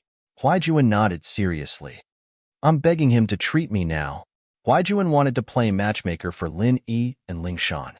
The Song family wasn't weak, but they didn't interfere with Ling Shan's marriage too much, especially since the Song family came from an ancient martial arts house. They worshipped strength, and so Elder Song was very supportive of Ling Shan's decision to find a man who could beat her. Lin Yi, on the other hand, fit the bill perfectly. This alone was enough for Lin Yi to give it a try. But what troubled Huaijuan was Ning. He knew that Lin Yi wouldn't be accepted by her family, but he couldn't help but help her again and again. What kind of mentality was this? He had buried the feelings he had for Xiao Ning in the depths of his heart and turned it into the protection of her happiness. Ling Shan didn't know what to say. She thought that Huaijuan would be able to give her some courage today, but it seemed that she'd miscalculated. Huaijuan couldn't order Lin Yi around. "Huh, you doubted me before, so we're off the deal," Lin Yi said as he sat down on the sofa beside Ling Shan. Ling Shan almost vomited blood from regret after hearing Lin Yi's words. She wouldn't have said that if she'd known this would happen. She'd thought that Huaijuan would back her up, only to realize that she'd made a huge mistake. Ling Shan gritted her teeth as she looked at that "I don't need your help, so don't bother me" look on Lin Yi's face, but there was nothing she could do. She wanted to ease up her relationship with Lin Yi, so she kicked Lin Yi. "Hey, why were you so stingy?" "It's not a matter of being stingy, it's a matter of principle. I won't help you. I won't help you." Lin Yi, on the other hand, was quite relaxed. He didn't want to get involved in Ling Shan's business anymore. He wouldn't have bothered if it weren't for Huaijuan. Now that the opportunity presented itself, Lin Yi pushed it away cleanly. Ling Shan glared at him, but there was nothing she could do. After some hesitation, she pulled on the corner of Lin Yi's shirt and whispered into his ear. "Miss Braindead was wrong, all right? Just forgive her this once." Ling Shan's body was trembling as she spoke. Since when had she ever lowered herself to someone like this? But in front of Lin Yi, she had no choice but to lower herself. Why was she so unlucky? He had her in his palm, and she didn't even have a chance to turn things around. All right, I'll forgive you this once then." Linny was moved by Ling Shan. He didn't think that this girl would be able to move Lin Yi's heart when she acted like a spoiled child. All beautiful girls were cute. The key was whether or not they knew how to show their cute side. Linny came to a conclusion. It seemed that he was being kind. After all, this wasn't a good sign. What if a female assassin acted like a spoiled child in the future? Would he let her go? Ling Shan's voice was soft, and Guan Shuimin couldn't hear it, but Huaijuan, who was sitting beside her, heard it loud and clear. Huaijuan was strong, and while he was injured and dropped a level, he was still a golden class early phase at his peak. His hearing was naturally better than a normal person's, and he almost fainted when he heard what Ling Shan said to Lin Yi. Was this still the Ling Shan he knew? Ling Shan would show her little girl side in front of him, but that was only because she saw him as a big brother, an elder. There was no other meaning behind it. But as for Lin Yi wasn't even as old as her. Was he? Could it be that Song had fallen for him this time? Huaijuan was suspicious, but he could only pretend that he didn't hear it. This was a matter of a girl's face. She might be able to say that in front of Lin Yi, but if other people heard it, she'd probably kill herself. Ling Shan glared at Lin Yi hatefully, but she'd gotten an answer she was satisfied with. She turned her head away and ignored him. Shuimin didn't know what was going on, but his instincts told him that Lin Yi and Ling Shan's relationship wasn't normal. He sighed inwardly. He'd seen his granddaughter's feelings for him, and if it were any other boy, he'd have the confidence to make it happen. But this was Lin Yi, and he didn't have any confidence at all. First of all, Lin Yi's medical skills were better than his, and second, Lin Yi should be different in other areas other than his medical skills. He was very outstanding. This was something he could tell from the conversation between Ling Shan and Lin Yi. Wait a bit. Yang and Song have something to talk to me about, and they've just arrived. We'll talk about other things after they're done. Shuimin said to Lin Yi. He'd become closer to Lin Yi, and he'd already considered Lin Yi as half a family member. He didn't need to be too polite. Yeah, it's fine. I'll sit here for a bit, Lin Yi said before looking at Huaijuan. Should I leave for a bit? With that, Lin Yi was about to stand up. Ling Shan wanted to drag Lin Yi back with her claws. She'd wanted Lin Yi's help with this, so why did he have to leave? It's fine. You can listen in as well. You'll be able to help if you find any clues, Huaijuan said with a wave of his hand.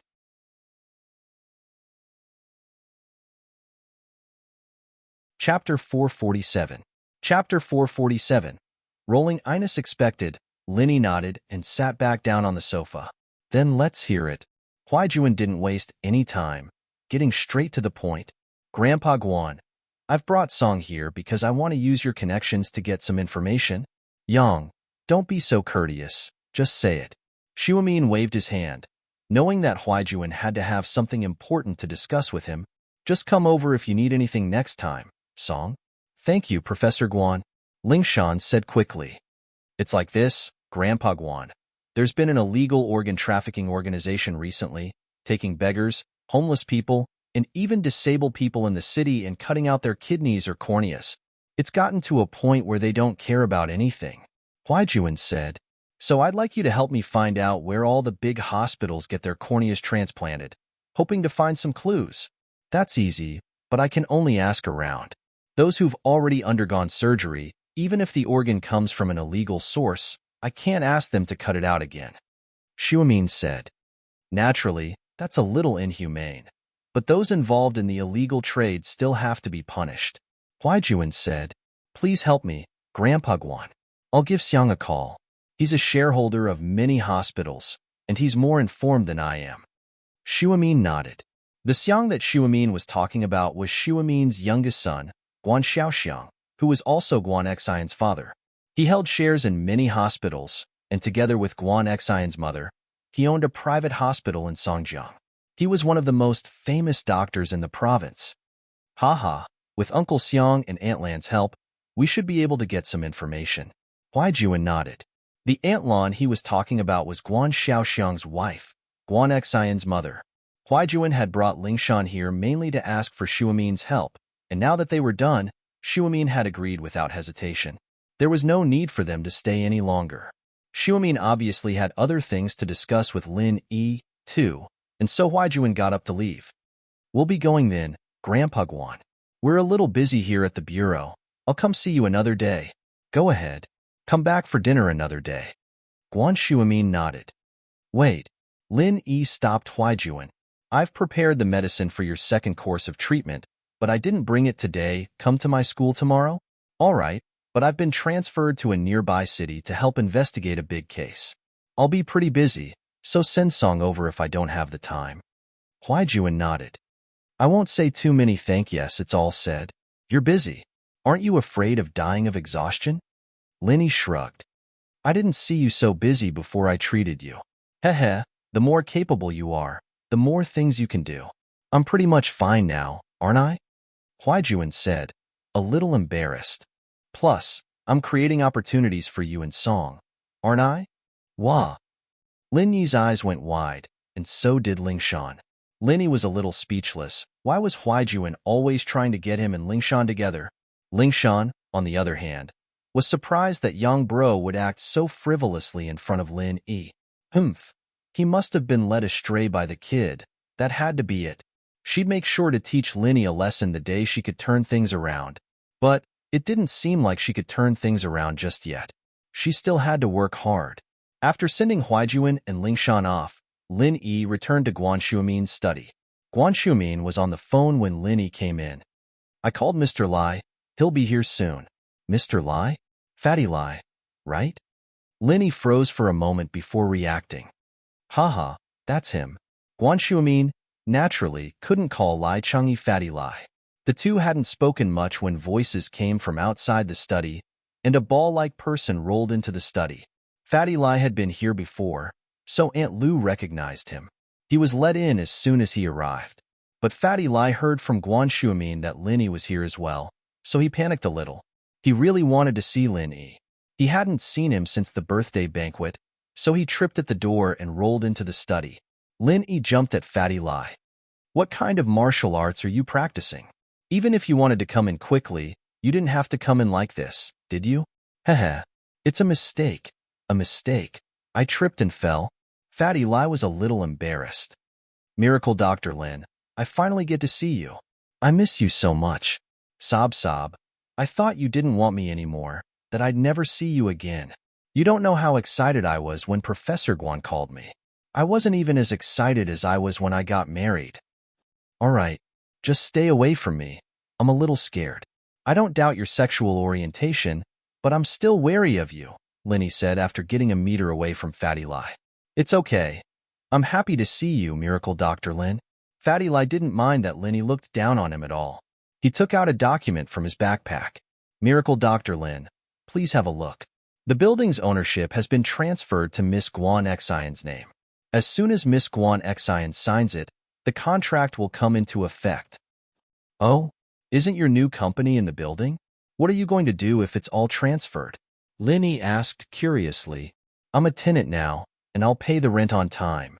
Fatty Lai said. Miracle Dr. Lin, you're not kicking me out, are you? Lin Yi thought that Fatty Lai was a little troublesome, but he didn't have a reason to kick him out. He'd given his building to you, and it wasn't right to kick him out. I won't. Just stay here.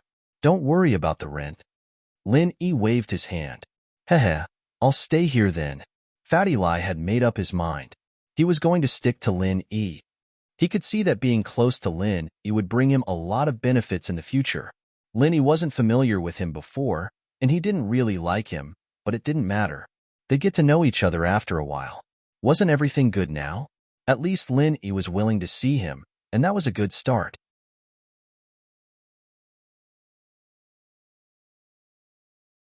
Chapter 448. Have a bad attitude. Fatty Lai was basically giving this skyscraper to Lin Yi for free. Lin Yi felt that he should return something to Fatty Lai, so he decided to ask about his father's condition. Fatty Lai froze when he heard Lin Yi's question. He couldn't believe his ears, but he was overjoyed when he confirmed that there was nothing wrong with his hearing. Fatty Lai burst into tears, his eyes brimming with hot tears. He felt that all his hard work had finally paid off. Lin Yi didn't want to see him before, didn't want to talk to him, but now, he took the initiative to ask about his father's illness. This made Fatty Lai feel flattered. Sob. Miracle Dr. Lin, I knew you were a good person. You would care about my father. Fatty Lai was about to kneel down in front of Linny. I thank you on behalf of my father. All right, stop. Stop right now. Linny was scared out of his wits by Fatty Lai's actions. Don't be like that. If you do that again, I won't ask next time. I shouldn't have said so much. Don't. I won't cry. Sob. I'm just moved. I'm crying tears of joy. Fatty Lai quickly stood up and wiped his tears. Fatty Lai lived up to his nickname as a crybaby. His tears came and went quickly, and he was all smiles again. As long as you don't cry, you can call me normally next time. Linny was a little speechless. He really admired this guy. In order to make him cry a few times less, Linny gave him phone privileges. Really? That's great, Miracle Dr. Lin. Fatty Lai was so excited that he was about to cry again. But when he remembered what Linny said just now, he stopped crying. Now let's talk about your father's condition. He has uremia, right? Lin Yi waved his hand to stop Fatty Lai. Even if the guy didn't cry, he'd still be dawdling. Yes, uremia. After taking half of the pill of life extension and toxin cleansing, there's a clear effect.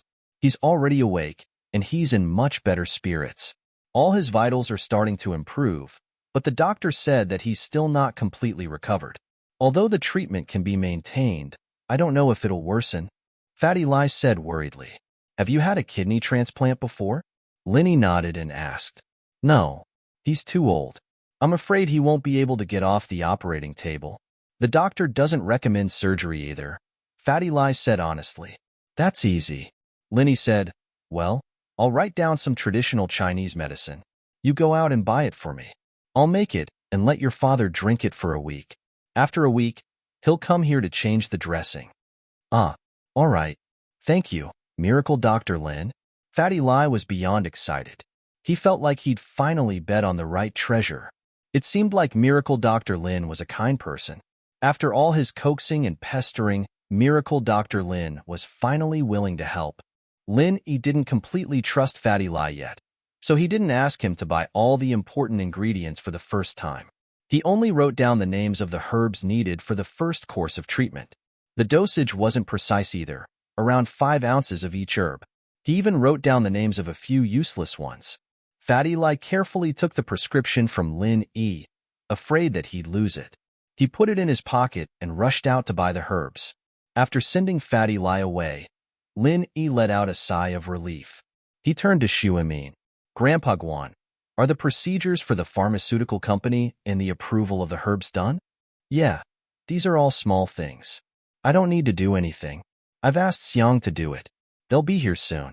Shuamin nodded. As they were talking, there was a knock on the door, and then the door was pushed open. Dad, I've brought the ingredients you wanted. A middle-aged man walked in. His face looked like Shuamin's. He must be Shuamin's son, Guan Xiaoxiang. Just leave it here. Oh, right, let me introduce you. This is the Lin Yi I mentioned to you, Mr. Lin. Shuamin introduced Lin Yi to Xiaoxiang. Hello, Uncle Guan. Lin Yi quickly got up to greet him. After all, Xiaoxiang was his elder, and Lin Yi didn't dare to be careless. However, Xiaoxiang's attitude towards Lin Yi was very calm. He nodded and said indifferently, hello, Mr. Lin. If Lin Yi called Xiaoxiang uncle, then he shouldn't have called Lin Yi Mr. Lin. Even if he was being polite, he shouldn't have been so cold. Lin Yi smiled bitterly. He didn't know how he had offended Xiaoxiang. He felt awkward and didn't know what to say. Shuamin tried to smooth things over. Xiaoxiang, are you busy at the company? Not bad. Xiaoxiang said indifferently, Dad, why did you suddenly think of starting a company? I thought you didn't like to use your own name to do things. Don't get confused when you're old. Be careful that your reputation will be ruined. Xiaoxiang, what nonsense are you talking about? Shuamin's face suddenly became gloomy. He glared at his son. Are you okay? If not, you can leave. I'm very busy at the company. I came back to deliver the ingredients to you. Of course I have to hurry back. Xiaoxiang said indifferently, I'm just reminding you. Don't be fooled. After saying that, Xiaoxiang looked at Lin Yi, then turned around and left the room. He didn't say anything else and quickly left the villa. The sound of the door closing could be heard from outside. This kid. Shuamin was so angry that he couldn't breathe. He smiled bitterly and shook his head. He said to Lin Yi, Don't mind him. Ah, Uncle Guan is doing this for your own good. He's afraid that I'm a scammer.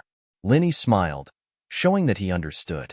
Actually, what Xiaoxiang said was not wrong. Although it was a bit disrespectful, he was standing on the side of a family and reminding Shumin not to be fooled. It was just that the way he expressed it was a bit too direct. He could have said it after Linny left, but Linny didn't care about that. It's not against you. Shumin shook his head. This kid still hates me. He's still brooding about what happened in the past. What happened in the past? Linny was a bit surprised. That eldest son of mine, I've told you before. He's a lazy, jobless man. He relied on my reputation to rope in some pharmacists and started a medical business. He's doing quite well, Shumin said. So, when my youngest son was about to graduate from university, he teamed up with a classmate he was close to and wanted to set up a clinic under my name. I rejected him harshly. So, he's still brooding about me using my name to set up a medical company with you.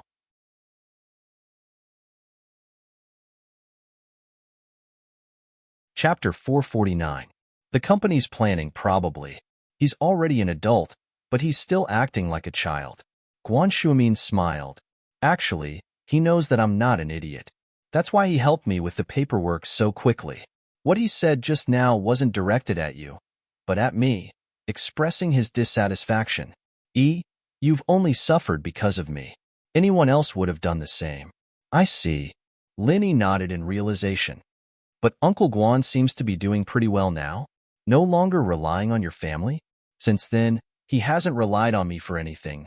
Guan Shuimin shook his head and said with a bitter smile. However, Xiaoxiang is lucky. He found an even more powerful backer, and now he's doing very well. When he's free, he wants to prove to me that he can succeed without relying on me. Haha, I didn't think Uncle Guan had this side to him. Linny smiled. He probably knows that you were doing it for his own good, but the knot in his heart hasn't been untied yet. Of course he knows, but he's still brooding about it, Guan Shuimin said. All right, forget about him. It's been so many years, I've gotten used to it. He might look like he doesn't like it, but he's still good to me. I don't even know who my parents are, haha. Linny was a little saddened. He'd only understood the meaning of his parents after he grew up, but he still brooded over the fact that they'd abandoned him. Fortunately, he had two masters who loved him dearly, and that replaced the love he'd had when he was young. Guan Shuimin paused. He'd had many guesses about Lin Yi's parentage, even thinking that Lin Yi was the descendant of the benefactor who'd taught him all those years ago. It was one of the reasons he trusted Lin Yi unconditionally, but he'd never dared to ask. On one hand, Lin Yi didn't want to talk about his parentage, and on the other, he was afraid that Lin Yi would keep it a secret. It'd only make things awkward if he didn't tell him. You don't know who your parents are? Guan Shuimin looked at Lin Yi in shock. Haha, I only have two masters, but they're both nice to me, treating me like their own son. They're a bit strict, but I know they're doing it for my own good. Lin Yi didn't hide his identity on purpose. There wasn't much to hide. It's good that you have this mentality. But as long as someone treats you well, regardless of whether they are your biological parents or not, you will treat them as family, right? Guan Shuimin smiled. Master. In other words, a master is like a father. Yes, that's right. Therefore, I didn't lack love in my childhood. My mentality is also very normal. Linny nodded seriously. Your medical skills were taught to you by your master? Guan Shuimin hesitated for a moment before asking. Yeah, one of them taught me martial arts, another taught me medicine, and a bad master taught me how to steal and gamble. Linny smiled bitterly. I see. Guan Shuimin felt a bit of a headache at the complicated relationship between Lin Yi's masters. If your medical skills are already this good, then your master. Haha, I can't say that, Grandpa Guan. Both my old man and my kung fu master are special people. I'll have to keep it a secret without their permission.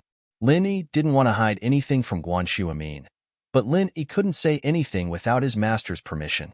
Even people close to him like Huaijuan didn't know about this. It's fine, I'm just asking. Guan Shuimin was a bit disappointed, but he didn't blame Lin Yi. After all, Lin Yi was doing the right thing. Let's talk about the company. The medicines that are ready for the market right now are pain relievers and injury medicine. I can't make any decisions on the other types without the formulas. Haha, there are some formulas for the other types, but which ones are more popular? Linny didn't know much about business.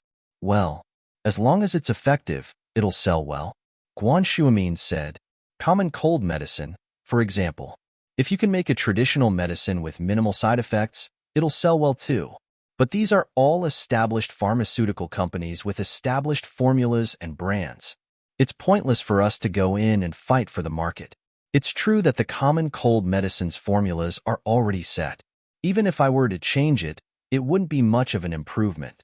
The best way would be to supplement it with acupuncture or cupping, but that's impossible unless it's a clinic. You can't just get acupuncture and cupping for free, can you? Linny nodded with a smile. I'm not an expert when it comes to business, actually. I'm just giving my personal opinion. Guan Shuamin said, you should hire a management expert to run the company. That's true. It's not that easy to find a professional manager. Linny knew that Guan Shuamin was speaking the truth. First of all, is the person trustworthy? And second, is he really capable? After all, the success of a pharmaceutical company depends on the professional manager's ability. I think you should ask Mr. Lai about that. He's been in the business world for a long time, and he should have some experience. It shouldn't be too hard to ask him to find a professional manager. Guan Shuamin said, at least it'll be easier than looking for one ourselves. That's true. Linny nodded. Fatty Lai left for about half an hour before rushing back with a few bags of herbs in his hands. He barged into Guan Shuamin's study. Miracle Dr. Lin. I bought them. I bought them all. With that, Fatty Lai placed the bags on the coffee table in front of Lin Yi. Linny looked at the huge pile of bags in front of him, confused. Why was there so much? Even if he bought a kilo of each herb, there wouldn't be this many. Linny opened a bag and checked the herbs inside. They were all packed according to his prescription. He couldn't help but feel strange. Isn't this enough? What's in the other bags? The other bags are the same, but I bought them at different points. Fatty Lai said, panting, there are a lot of scammers these days. I was afraid that I'd buy fake medicine in one pharmacy, so I thought about buying from a few more. I thought that there should be some real ones, right?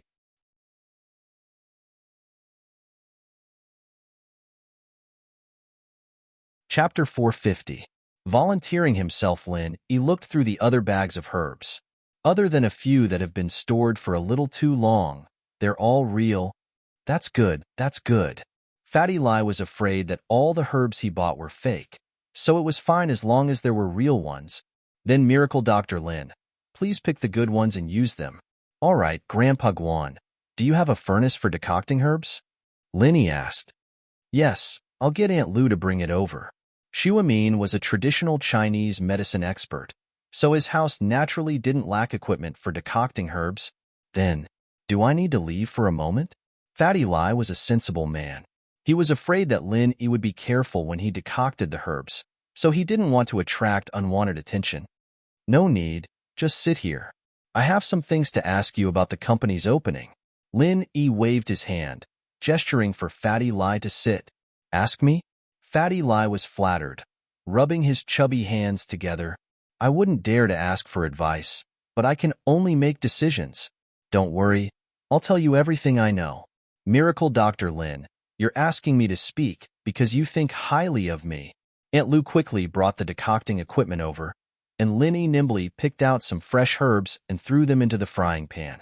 It looked like a random grab, but the amount was actually very precise. Fatty Lai was secretly amazed, but didn't think much of it. Lin Yi's medical skills weren't just for show, and this was nothing compared to his other skills. Even Shuamin was surprised by Lin Yi's speed. It seemed like Lin Yi didn't even look at the equipment before he finished the process. Fatty Lai, my medicine company has 2 initial products ready for the market. One is a painkiller with no side effects, and the other is an injury medicine. How do you think we should advertise it? Lin Yi asked. Miracle Dr. Lin, is this injury medicine similar to Dr. Kang's golden creation medicine? Fatty Lai showed a shrewd face when it came to business, no longer the crybaby and soft-hearted man he was before. Almost. I haven't seen Jinshuang medicine before, but my injury medicine can also help the wound heal quickly without leaving any scars. Linny nodded and said, That should be about it. Fatty Lie pondered for a while and said, my suggestion is to use this injury medicine first and use it to get famous. Oh, what do you mean? Lin Yi looked at Fatty Lie. Both Lin Yi and Xu Amin wanted to release both medicines together, but Fatty Lie wanted to release them in batches. Hee, we will only introduce one medicine that has similar effects to the most amazing Dr. Kang's golden creation medicine in the market. This way, everyone will compare us. Fatty Lie said, they will have some doubts about our product in the beginning, but once they realize that the effects are the same as Dr. Kang's medicine, they will start to lean towards us. Of course, there are two prerequisites. One is that our product's price must be lower than theirs, and the other is that we must have sufficient supply. According to what I know, there are a few ingredients in Dr. Kang's golden creation medicine that are produced in low quantities, and they give priority to special organizations and the military. That's why they don't sell a lot in the civilian market. So if they can't buy their product, the consumers will choose us. Of course, if our product is better than theirs, then we don't have to lower the price. Or if we can't increase our production, then no matter what, the market will still be out of stock. There's no point in fighting with them for the market. Fatty Lie finished in one breath and wiped the sweat off his forehead. Lin Yi and Xu Amin were stunned. They didn't expect Fatty Lie to be so skillful. Not only was he a crybaby, but he was also a genius. Then the sales of the painkillers. Lin Yi didn't have much experience in the business world, so he continued to ask humbly. As long as our injury medicine is a hit, the painkillers won't be a problem. Fatty Lie said. Once our first product hits the market and is accepted by the consumers, there's basically no need to advertise our second product. Of course, we can also hold a live press conference. I see. Lin Yi nodded, enlightened. Then should we still hold the auction I've been planning? I'm planning to auction off a few of the pill of life extension and toxin cleansing. But Lin Yi hesitated. He wasn't familiar with Fatty Lie, so he couldn't make it sound too easy to concoct the pill of life extension and toxin cleansing. If he said it was like candy, then he'd have to scam an entire skyscraper off for half a pill. That'd be a huge loss. Although he was the one who offered it, Lin Yi didn't want Fatty Lie to scold him behind his back. He continued. But it's not easy to concoct the pill of life extension and toxin cleansing. Many of the ingredients are almost extinct, so there's a limited number of them. We can't mass-produce them right now. If we auction this, won't it seem like it has nothing to do with the medicine company's products? Of course not. It's a gimmick. Fatty Lie waved his hands. This pill of life extension and toxin cleansing was really good stuff. It was wise of him to dig half a pill out of a pile of dog shit. Lin Yi probably didn't have many of these pills left. This was a priceless treasure. I thought it was a gimmick too, but from what you're saying, it doesn't seem like a gimmick anymore? Lin Yi asked. How is it meaningless? Fatty Lie waved his hand. We can announce this pill of life extension and toxin cleansing to the public. It's a limited edition ingredient because the success rate is low and the ingredients are rare. Well, we can just say that it's a limited edition ingredient given to us by the expert who provided us the recipe. The rarer something is, the greater its value. When the pill of life extension and toxin cleansing achieves good results, the price of our injury medicine will naturally rise as well. Lin Yi nodded, thinking that Fatty Lie's idea wasn't bad. Do you know where I can hire a professional manager to manage the company? Well, Fatty Lie's eyes flashed with excitement and anticipation when he heard Lin Yi's words. His face flushed a little. What do you think of me? You? Lin Yi paused for a moment before understanding what Fatty Lie meant. You're saying you want to be a professional manager? Yeah. What do you think of me? I've been in the business world for more than 10 years. I'm quite experienced.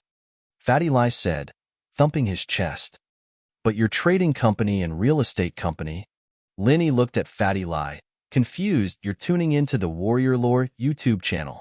Don't forget to subscribe and join us on this journey to catch the most captivating stories.